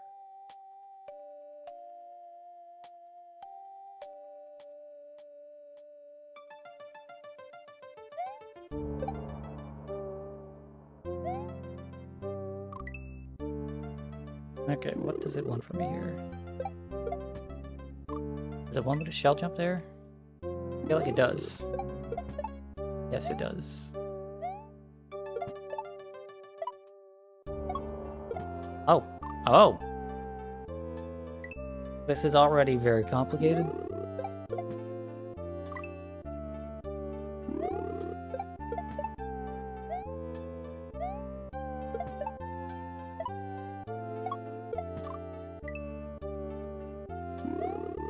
Or maybe not complicated. This is very involved. There's a lot of moving parts.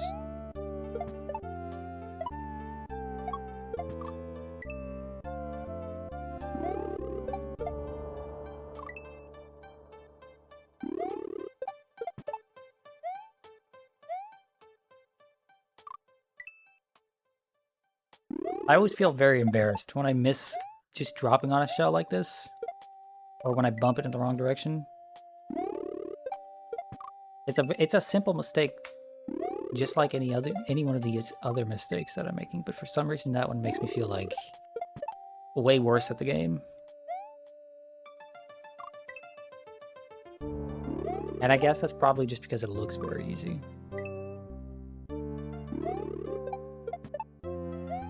When I am watching other people do shorts, and I see them do a shell bump like that, I think to myself, oh, that's easy. You don't even need to think about that. What the hell am I doing here? Obviously I shell jump here, right? Right? But then do I bounce off of it again? What the hell is this one?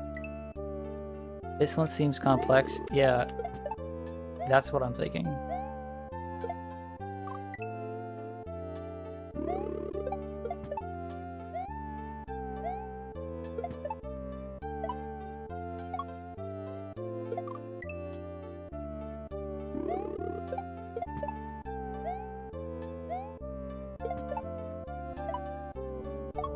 Dude.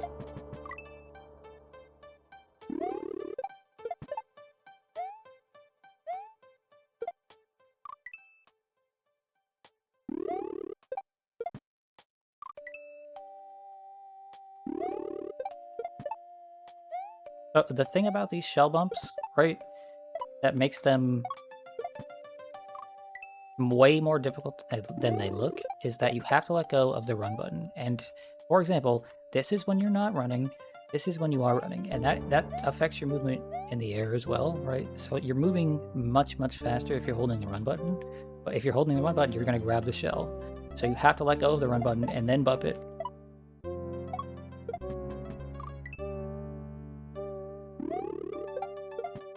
And most of the time, when you are doing any sort of Mario anything for 2D Mario ones, 2D Mario games, right?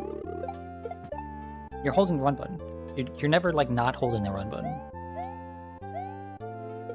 But tricks like this, you have to get rid of that habit. And you just have to force yourself to stop pressing run. And it feels very unnatural.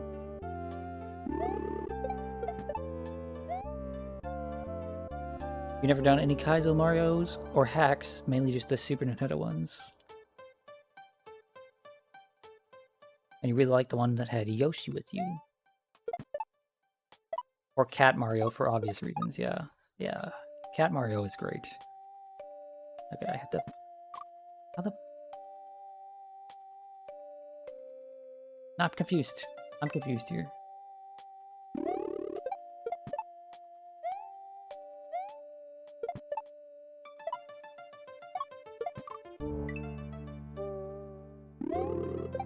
Cat Mario is a fantastic power-up. I don't really love the game that it premiered in, which was New Super Mario... No, not New Super Mario. It was Mario 3D World, I think? On like the Wii U or something?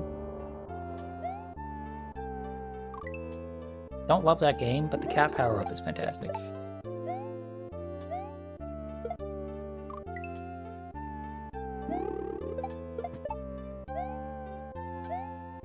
Although that one unhinged tweet from Nintendo about Mario being inside of a cat was something else.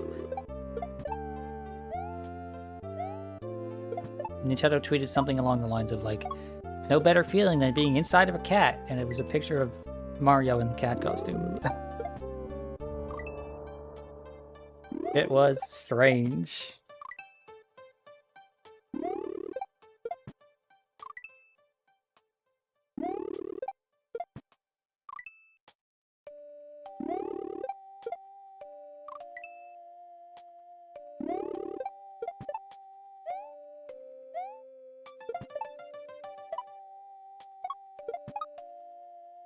Okay, I'm gonna get a running start here, which didn't help.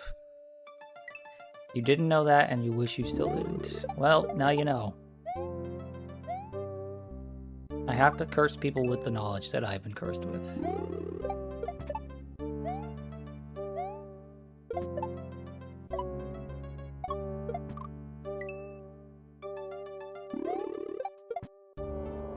Or what is the purpose of knowledge if it's not shared?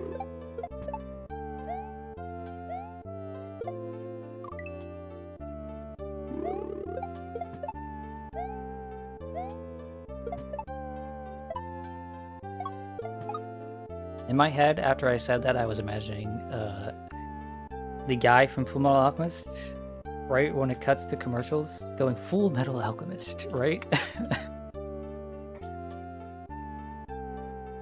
Just like a terrible scene where Edward and Alphonse discover that tweet. Okay. If I full jump right there, right? That's enough height. Fuck. Fuck. Okay, that's basically what I gotta do.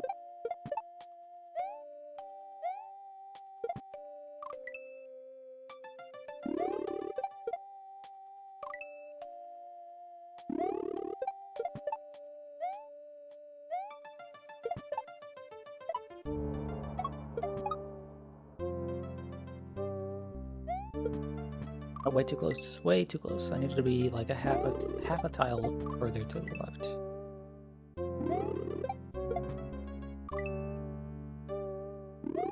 I will say I really like this jump right here, where you just barely get enough height to shell jump off this left wall. It feels very cool, and it's not as difficult as it looks. This, however, is a huge challenge for my brain. I need to be moving as I'm landing, otherwise I won't have the momentum.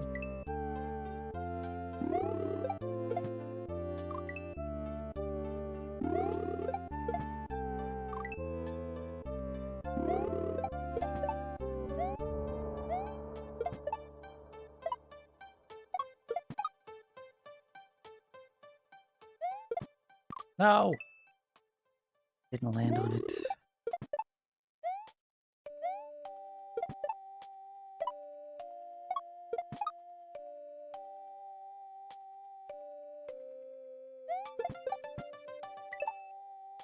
Please. I didn't have enough fucking momentum. How? I guess I'm going to have to be moving while I jump, so I'm going to have to go back to trying to move when I do that wall jump, that shell jump off the wall there. Otherwise, I'm just not going to have the momentum to grab that shell and bounce on that boo.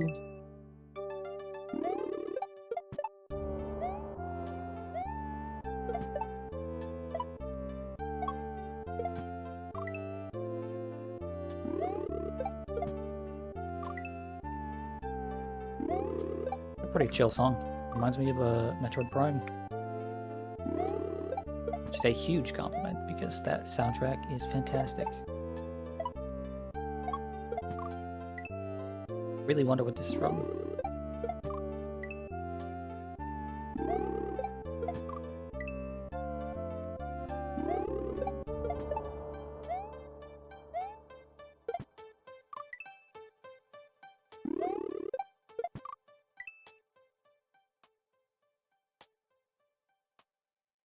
Okay, deep breath. Concentrate.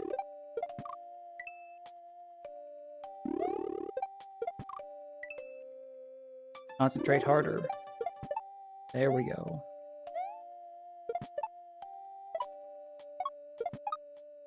There we go. No, no! Come back? No, of course it doesn't come back.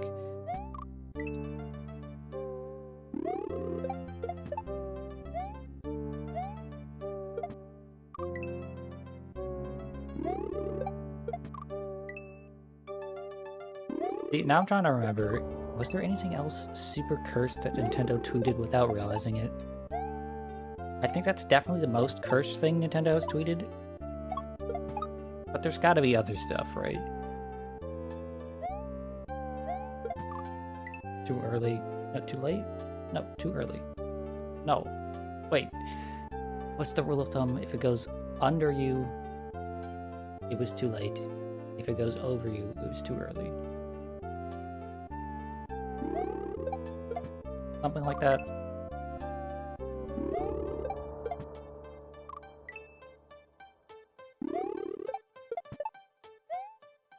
Shell jumps break my brain.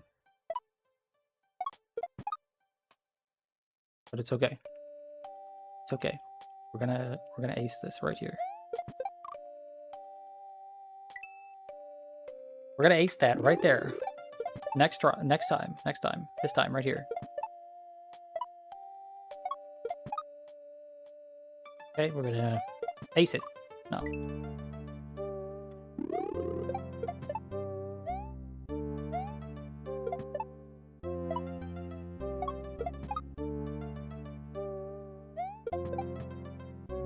Oh, I was too slow that time. That's definitely how I need to do that. Just to have some speed.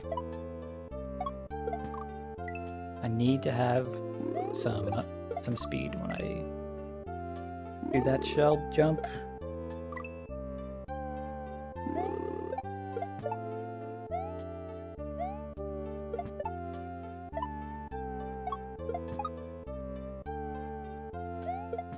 No!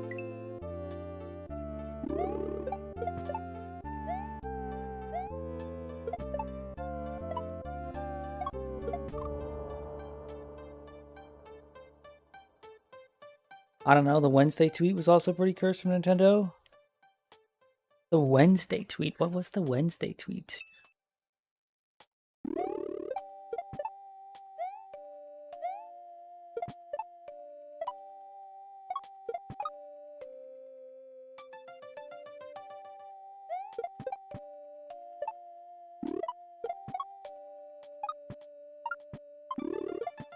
No, that's it. That's the end.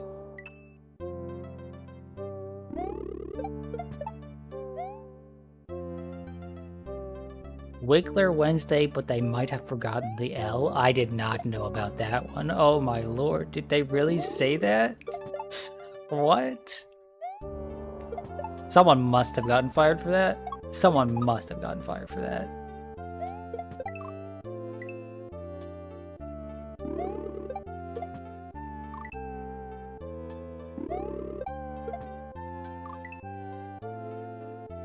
I haven't seen that. No, I have not seen that. Like, genuinely... That can't be real, right? The one I mentioned with the cat is very, very real.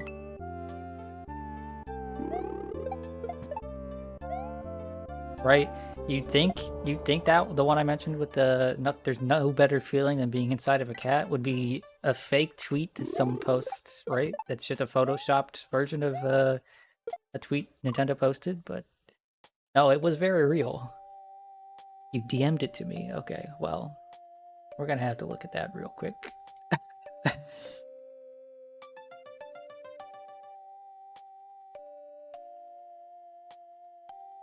Oh my lord, they totally did. Okay, okay. Saving that, showing that on stream real quick because...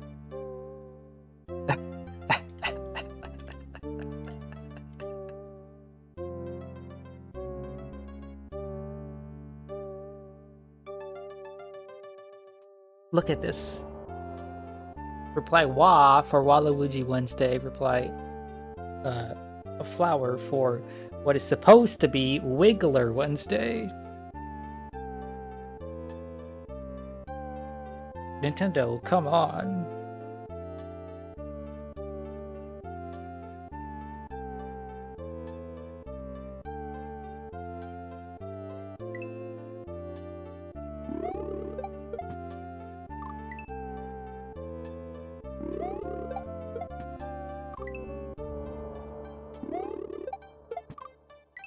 You really gotta double and triple check things when you post them.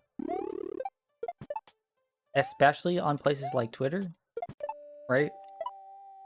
Because people will... You could lose your job because of a bad tweet, okay? And people will crucify you. Son of a gun.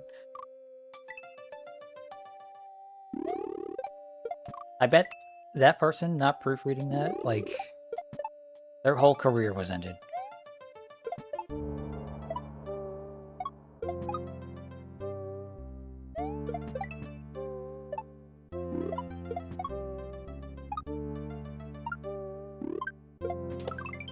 Fuck.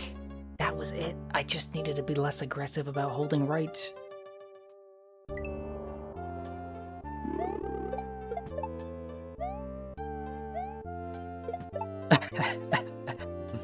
Yeah, Cryo, you would know about not proofreading something, ruining your career.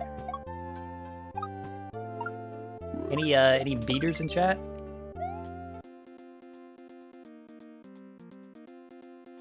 Okay, cool.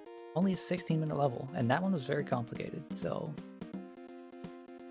Also, any beaters in chat is now going to be in that clip forever, so enjoy that one.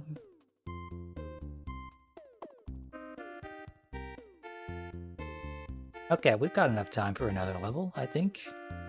And that'll be 1, 2, 3, 4, 5 clips if we beat this level, so...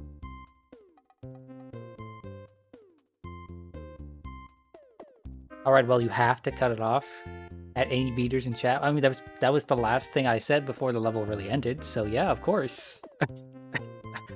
That's where it ends, and then, you know, I'm just gonna have, I'll edit Cryo's name or his profile picture into the corner so that people know.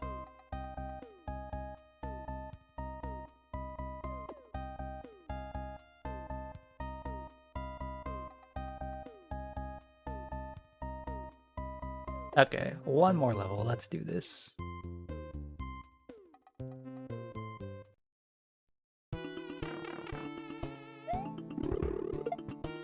Oh, okay, that's what that is.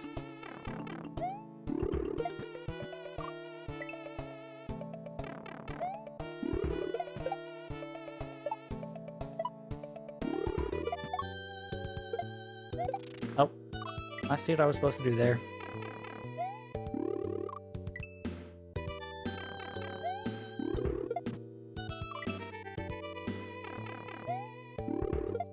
There has not been a bad song so far.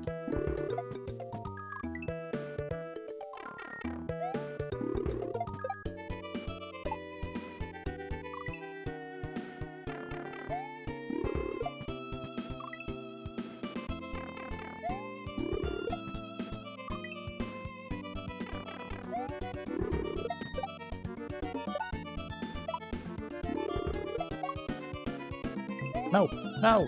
I'm supposed to fucking... shell bump. Supposed to bump the shell into the wall there.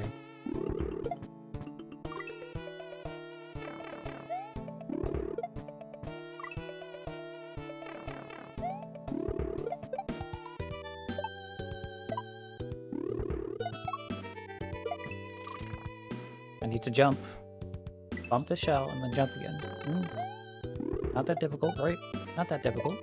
Just, a tiny brain can't wrap its head around that.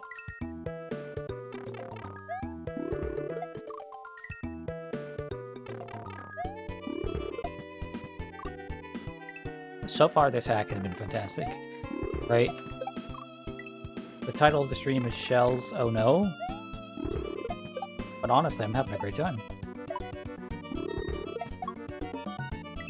No! Fucking...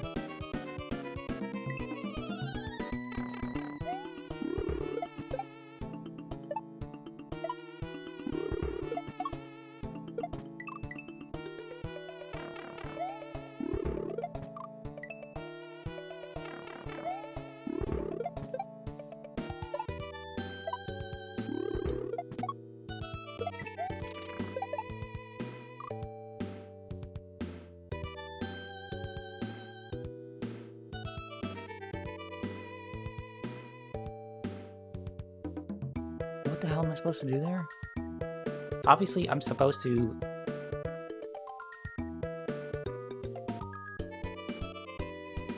I think I might bounce off of the Galumba, do a small bounce off of the shell again, and then the shell will keep going. It'll bounce off this corner piece, and then I'll bounce off it up here somewhere. Favorite noodle shape for mac and cheese? Okay, so I've had a German mac and cheese called like Schinken Nuden or something like that.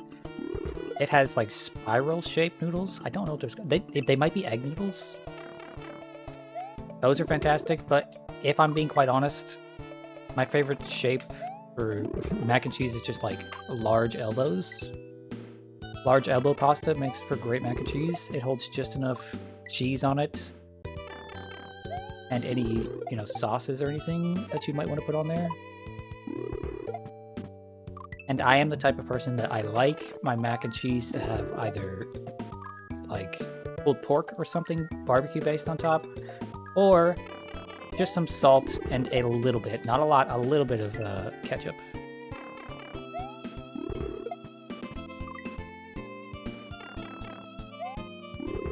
I've also had lamb chops on top of some mac and cheese, lamb chops with some mustard, which is quite nice.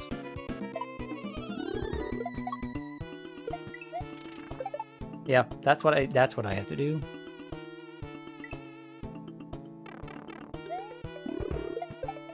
Rotini noodles are what you're thinking of? Rotini is good for stuff like mac and cheese.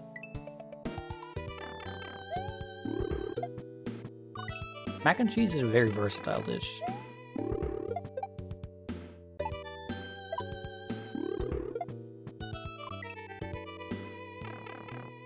Used to live by a place that had Cajun mac and cheese. My roommate just got back from a trip, and she brought home with her some Cajun sausage, right? And hopefully I get to try some of that because it looks fantastic. I have not had a lot of Cajun food in my life, but the things I have had, like blackened chicken and there's some other dish, like jambalaya, I think it was, or something, have been pretty good, honestly. No!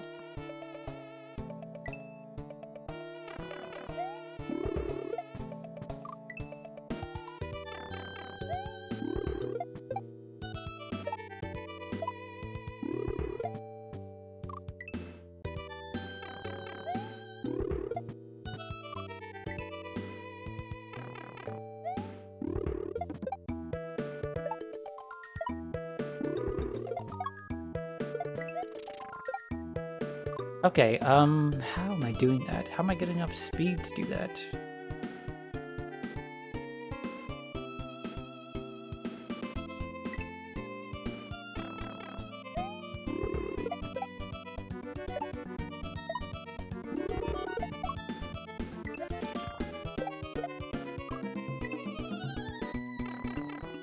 Cajun flavors have enough depth of flavor without being overly spicy. Yeah. Cajun food, the bit I have had, right? They have strong flavors, but it's not like overpowering flavors. Obviously, depending on the dish and who makes it, right?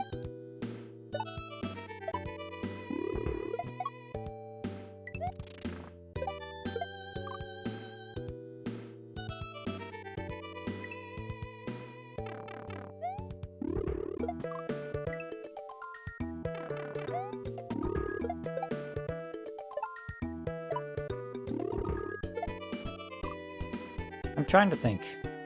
So clearly, do I just grab the shell and throw it? I thought I had to bump the shell to the left because of the way that it's sat there, but I might just grab the shell and throw it to the left.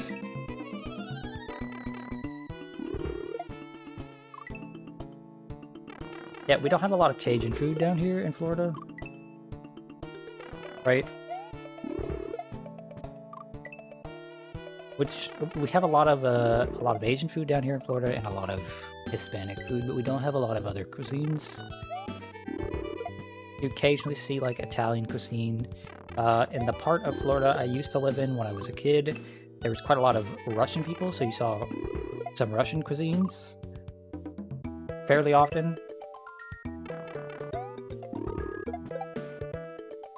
Very, very recently, in like the last 5 years, specifically Japanese cuisine has been huge everywhere, and a little bit of Korean as well. But there's not a lot of Cajun around here.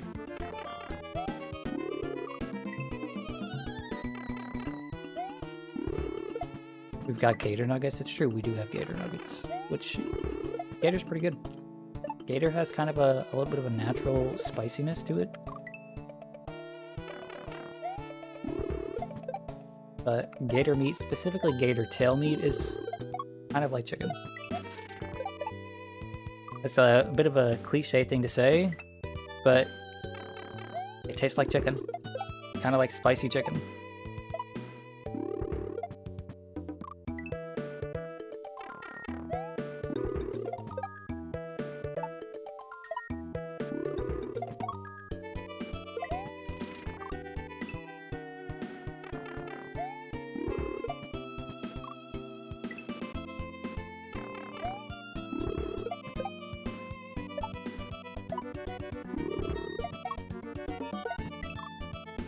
That hit me? That's a load of shit.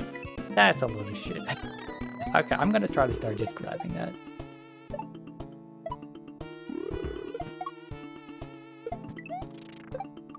No, but grabbing it makes me lose even more momentum.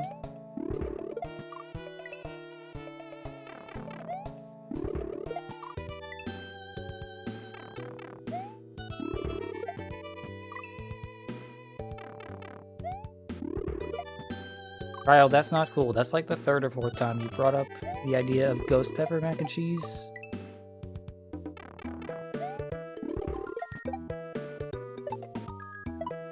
Not cool. You're not allowed to do that, okay? I want ghost pepper mac and cheese. And I don't have any.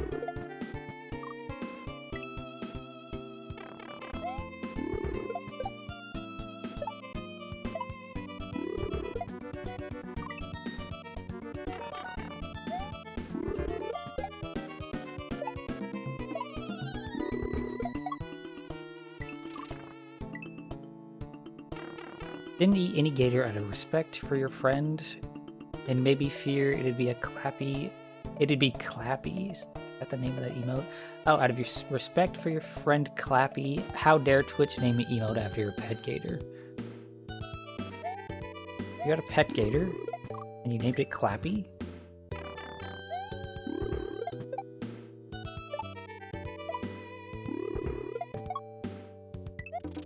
Stop that, game. Quit fucking grabbing it.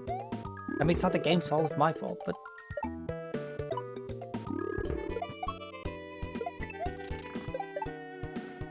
I just don't know how this works.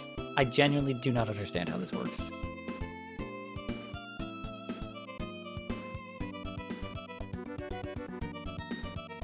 If I grab it and then jump, throw it to the left, and then continue to the right, will that work?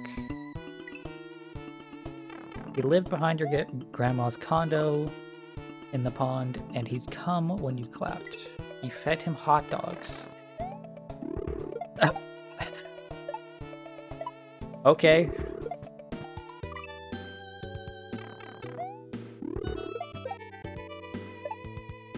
It's because of kids like you, Kaneki, that every body of water now has a sign. Every body of water in Florida has a sign that says, "Please do not feed the gators."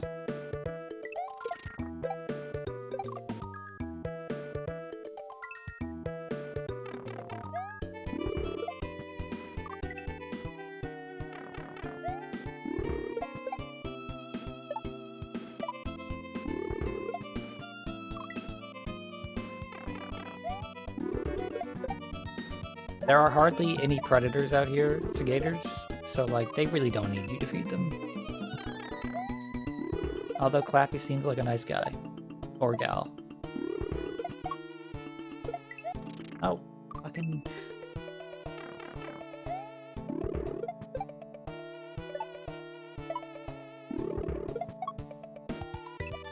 Fucking stop that.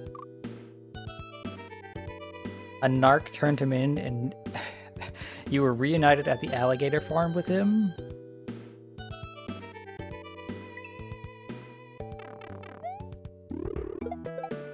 That's... They should make a movie out of that. They wouldn't even need to come up with a name for the movie. They could just call it Clappy.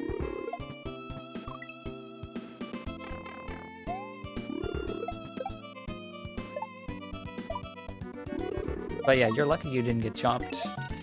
Fucking... What am I supposed to do here? I don't know what I'm supposed to do here.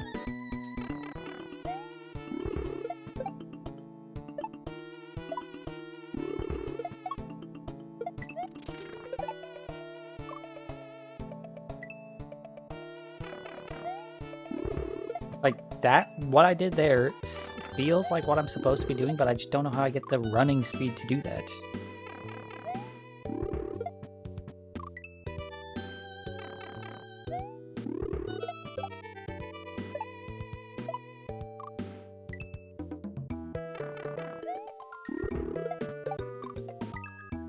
He wasn't that big, still a young gator. Not a baby, but not full grown. I mean, even then. You're lucky you didn't get clapped.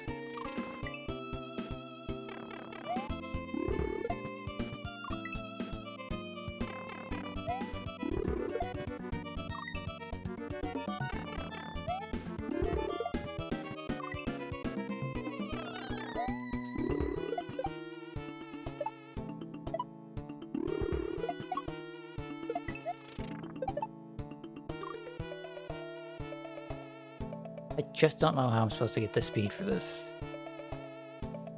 Like, am I supposed to be at P-speed this entire time? Because, like, no, I can't get P-speed here. There's not enough space.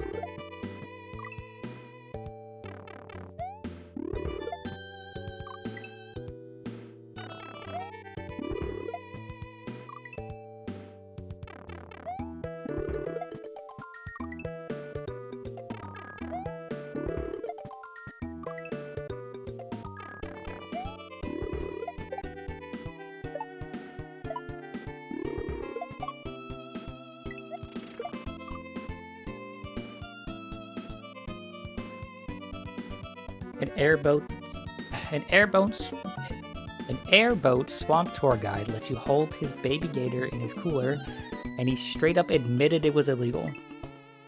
Yep, that's Florida.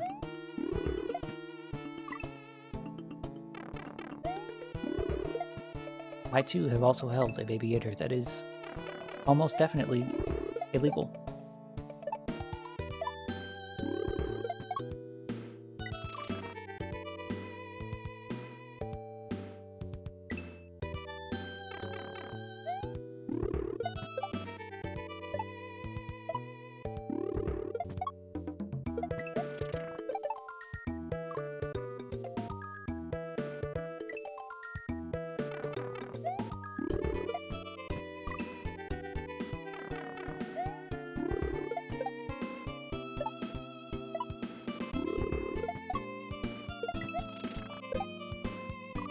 That is almost exactly the speed that I need to be going.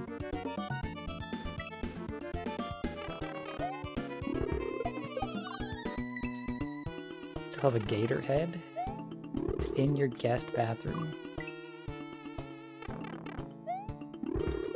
Wow. Went from being friends with gators to beheading one. What a monster.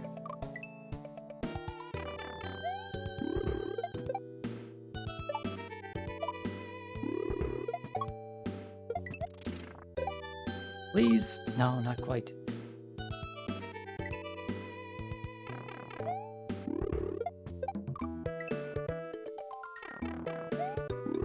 Gators can be pretty chill, but also they're wild animals, so... They're massive cowards.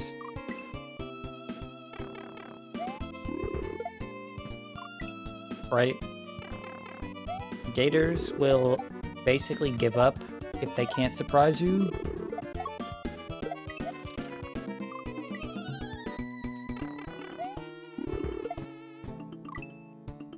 You didn't behead it, someone else did the crime, you just bought the evidence. I don't believe you. In fact, the story I'm going with in my head right now is that you went back to the gator farm to find Clappy, and then you took his head. Poor Clappy. Made friends with the wrong girl. That 8-year-old girl wanted revenge.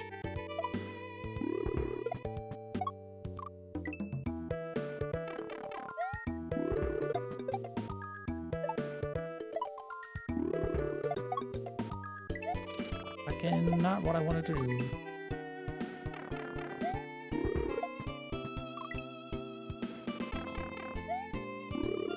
Clappy would want you to have it. I don't know, I feel like Clappy would maybe want to keep their head. Just a hunch. Most animals I know, they want to keep their head.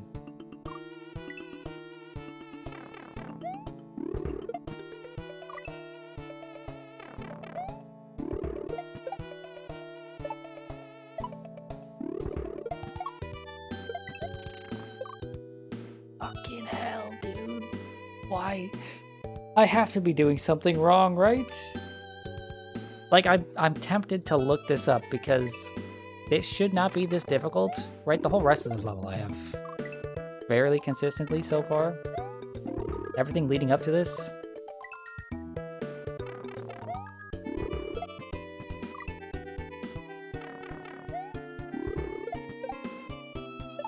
Everything leading up to that bit I have consistently. I just feel like I'm not doing this part right.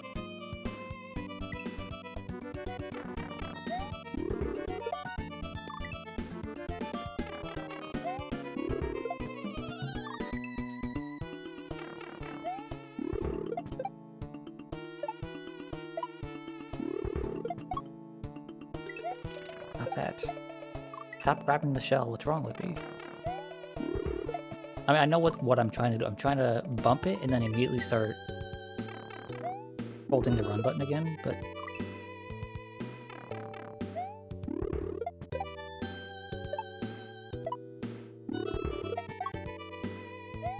Stop doing that. Just let go of both buttons. I don't need pressing any button on the controller except for the right movement button there. maybe the left movement button to adjust.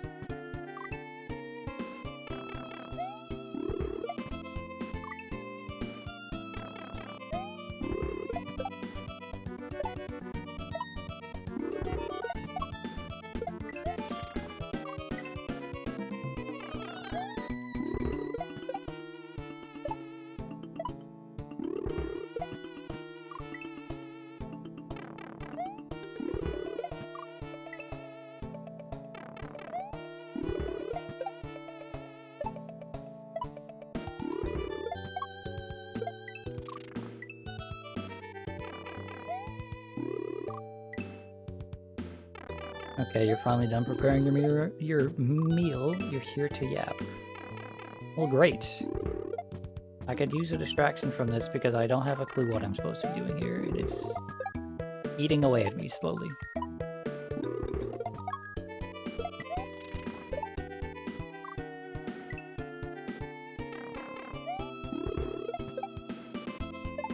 To the point where I might take a moment here and just look up what the fuck I'm supposed to do at this part of the level. Just that part of the level, just to see if I'm doing the right thing, if it's just an execution problem, or if, like... Because I just don't see how I'm supposed to be catching up with that shell fast enough.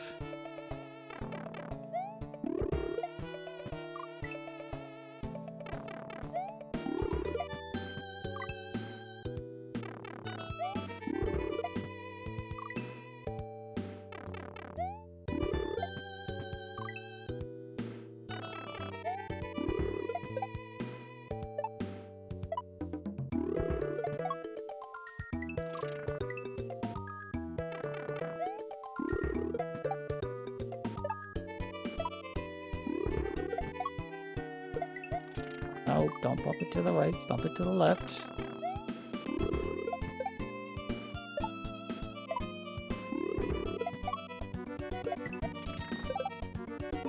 But see, even if I am fast enough to like bounce off of that dude, the Galumba, I'm not moving horizontally fast enough to get back to the shell to jump on it another time. And if I try to do a full bounce, I am not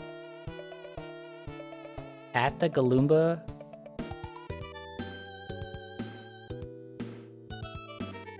I don't have enough height and time to do a full bounce and then just bounce off of the shell one time after it hits the corner. I'm gonna try something slightly different here then.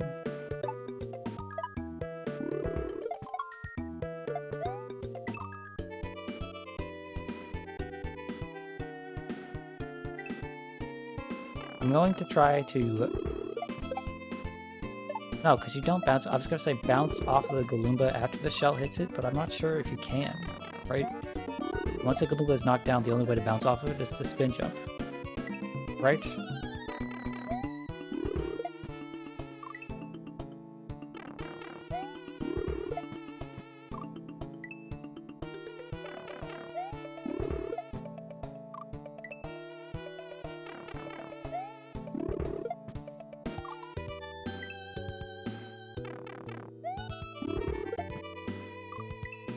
Alright, Bob, so when we get to Eliana, can we get a Rivals Ranked Road to X series of streams? No. Well, I might do one stream of Eliana on Ranked, maybe. But I would not do a Road to, you know, Road to Diamond or whatever the hell. Especially not with Eliana. You know she was low tier in the first game, right? Like... low tier and incredibly complex. You really just want to watch me play ranked, huh?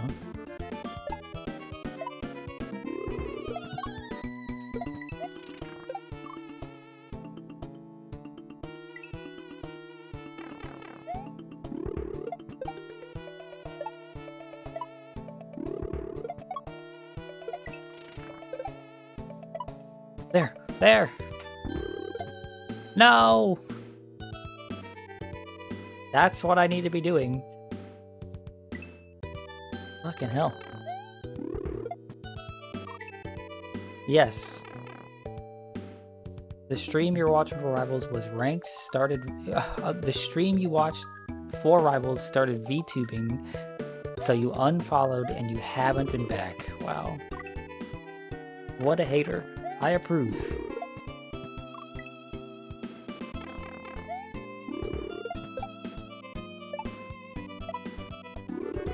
Did their channel blow up after they started VTubing?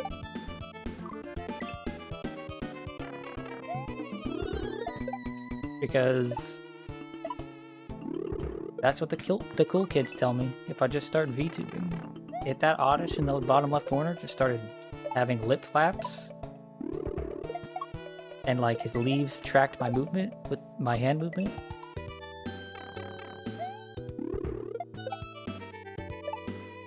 I would just blow up, is apparently what they all tell me. Oh.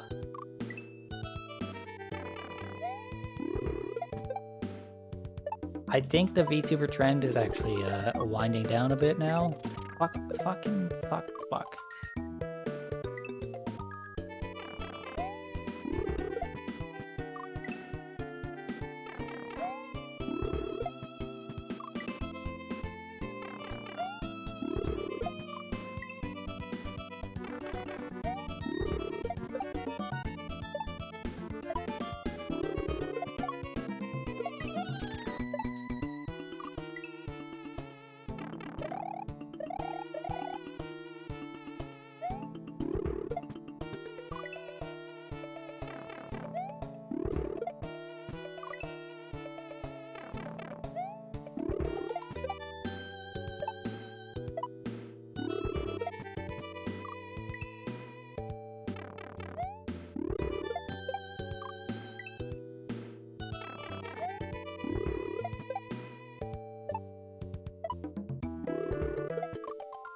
The space became oversaturated, you think? Oh, the VTubing space? Absolutely. Everybody's a VTuber now.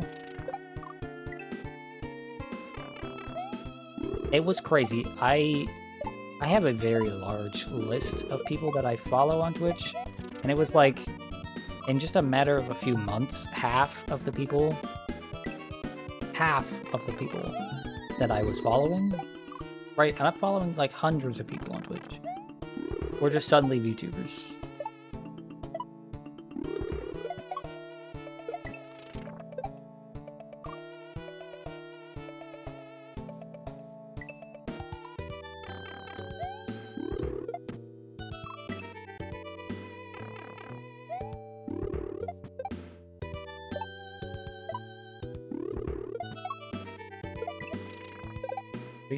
Please, yes.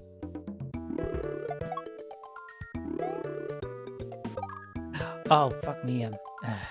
That's progress. That's progress. Did it just become more affordable or something? So yeah, rigging, thanks to like, huge progress in like live 2D stuff and 3D rigging, technologies, right? It became way easier and more affordable to make models.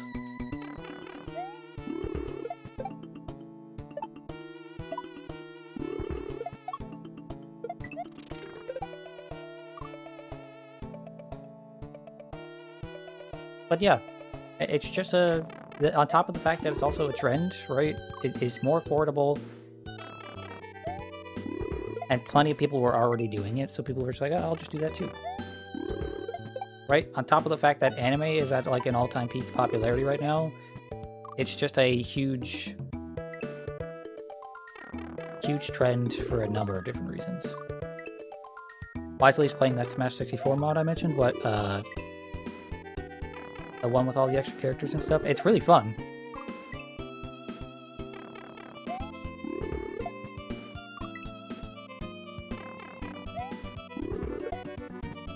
Right, that version of Smash 64 with all the extra stuff is actually really cool. It still feels distinctly like Smash 64 in a lot of ways, but just like with cool stuff in it. Cool stuff in it, and also Slippy. If you like Slippy the Toad, he is there. And he's just as annoying as ever.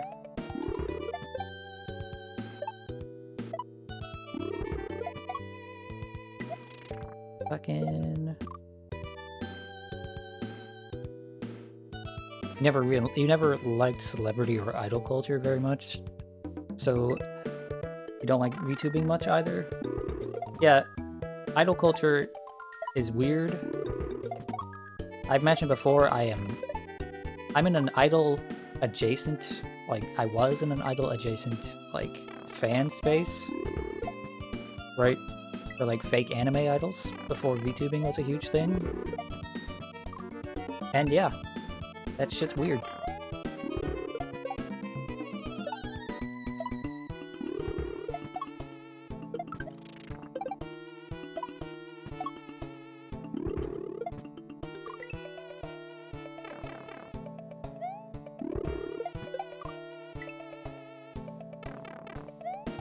There are only two, I mentioned this, two VTubers that I really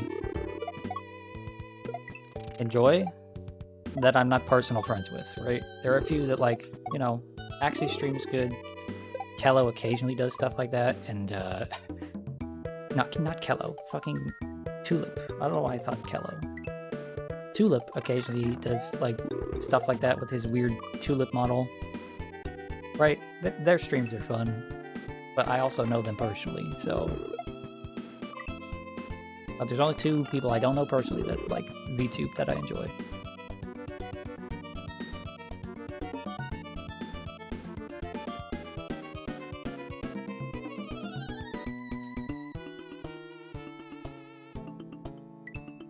But I also hate Tulip's model. I think it looks awful. I mean, it's meant to look awful. It's meant to look really, really goofy. But personally, I just can't stand looking at it. But Tulip himself is, you know, he's a friend. He's entertaining. So.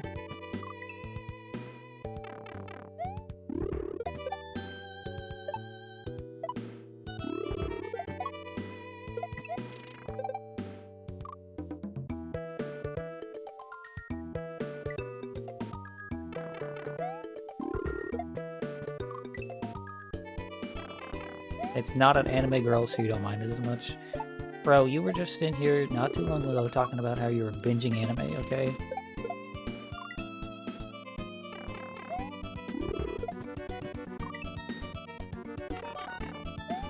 Where are the male anime characters, dude? There's like a million of them. You just haven't seen them. Half of the VTubers I know, or I know of rather, are male VTubers.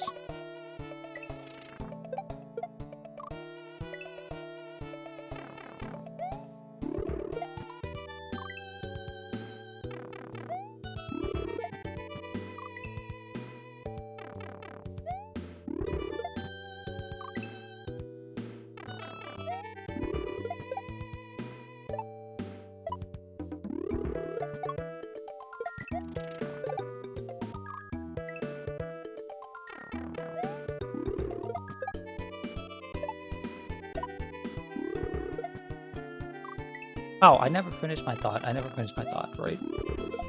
So, back before VTubers were really a big thing, right? I was in a community of people that liked fake anime idols, right? Not real people, cartoon characters, right? And some of those people were weirdos. And a lot of those people had overlap with like fans of actual real idols, right? Real actual Japanese pop stars. And man, the attitude that those fans have towards the people that they say that they like is ridiculous.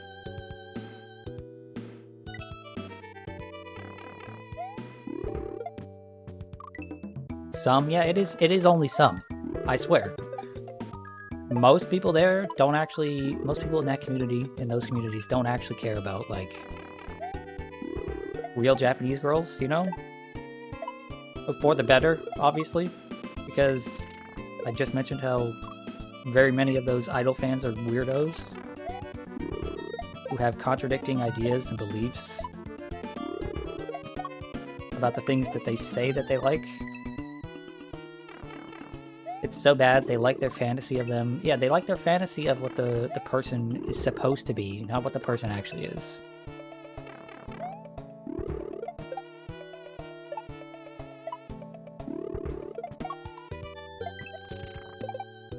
please. Bounce, yes.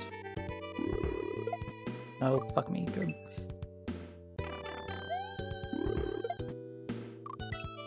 But yeah, so many of those people, now that the particular franchises I'm talking about, and the ones I'm talking about are specifically like Idolmaster, right? And all of its spin-offs, right? Now that those are on the decline to some extent, a lot of those people are just big VTuber fans now, and like... Fuck. And yeah, you can tell that like... they kind of just adore the idea of being obsessed with some cute anime girl. Whether that obsession is healthy or not, and whether that obsession leads them to being kind of a bad person in some instances.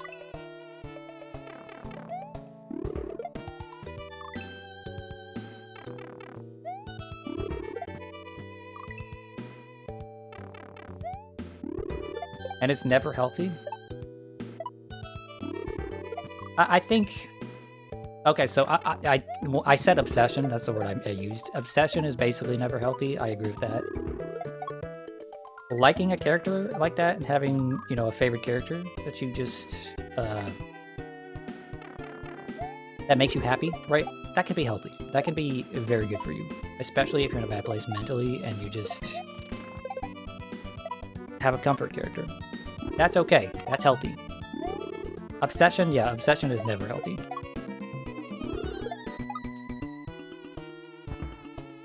Hell yeah.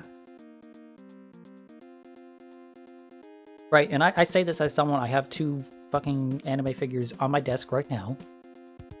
I own very many figures, just in general, something like over 30 now. Right, but I don't have an obsession. I just have comfort characters. I just have a character, one character in particular that I really like. But I never take it to the point of obsession. Okay, so... once again, we're going to be switching to Elden Ring here in a bit.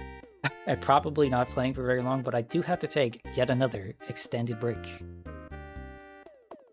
Because I do have to still go take care of my neighbor's cat, and hopefully before it gets dark out, I can get the cat to eat some food. You need to know who that character is? Let me see if I have a photo saved of that character. I probably do. Let me see if I have any, like, official art of this character.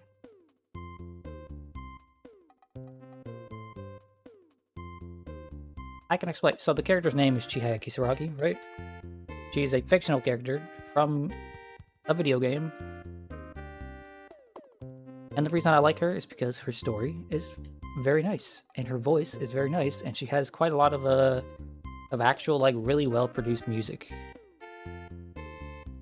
And the voice actor who does her voice and sings her music is, like, the most talented vocalist on the planet, maybe. Like, genuinely, just very, very, very talented. Let me see if I can find a photo for stream.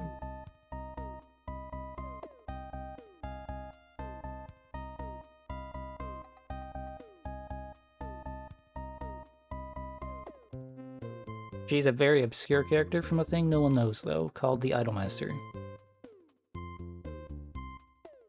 Fucking, where's just like a normal piece of art of her? And the best part about her is that none of her fucking, nothing official with this character ever, like, sexualizes her or makes her, you know, an object of desire, like so many anime games, especially gacha games nowadays. That's a bit of a pet peeve I have nowadays, is that just every single piece of media that has anime has to fucking sexualize the character. This is the character here. She's just a, you know, nice normal lady. Nothing particularly outstanding or strange about her. She's just nice. And she has a very nice voice and sings very nice songs.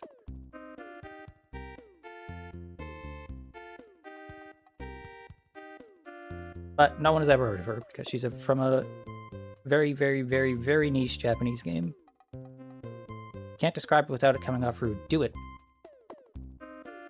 I don't mind. Part of the community I was part of, they just had a very typical, very, very rude joke about that character all the time. Okay.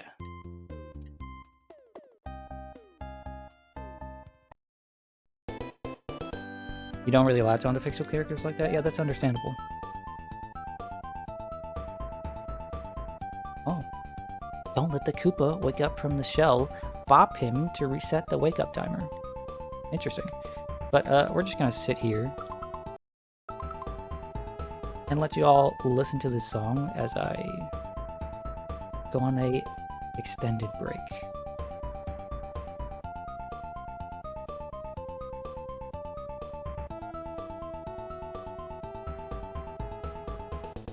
I will be back in probably something like 20 to 30 minutes, so please enjoy.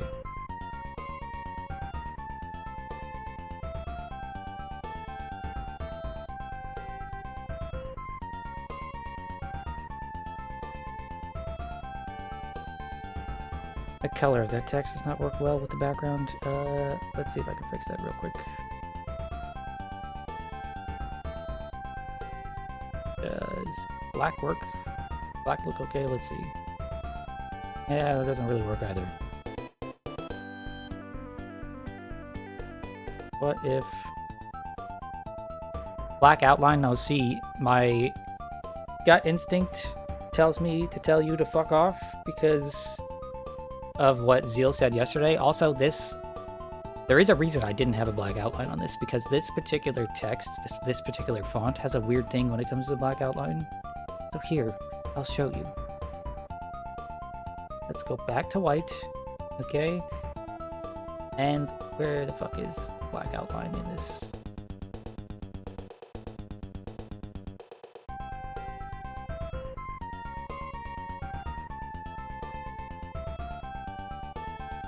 Outline. Where the hell is the outline? Oh, okay, the outline is white. That's why it's not showing up. Why the hell is the outline white?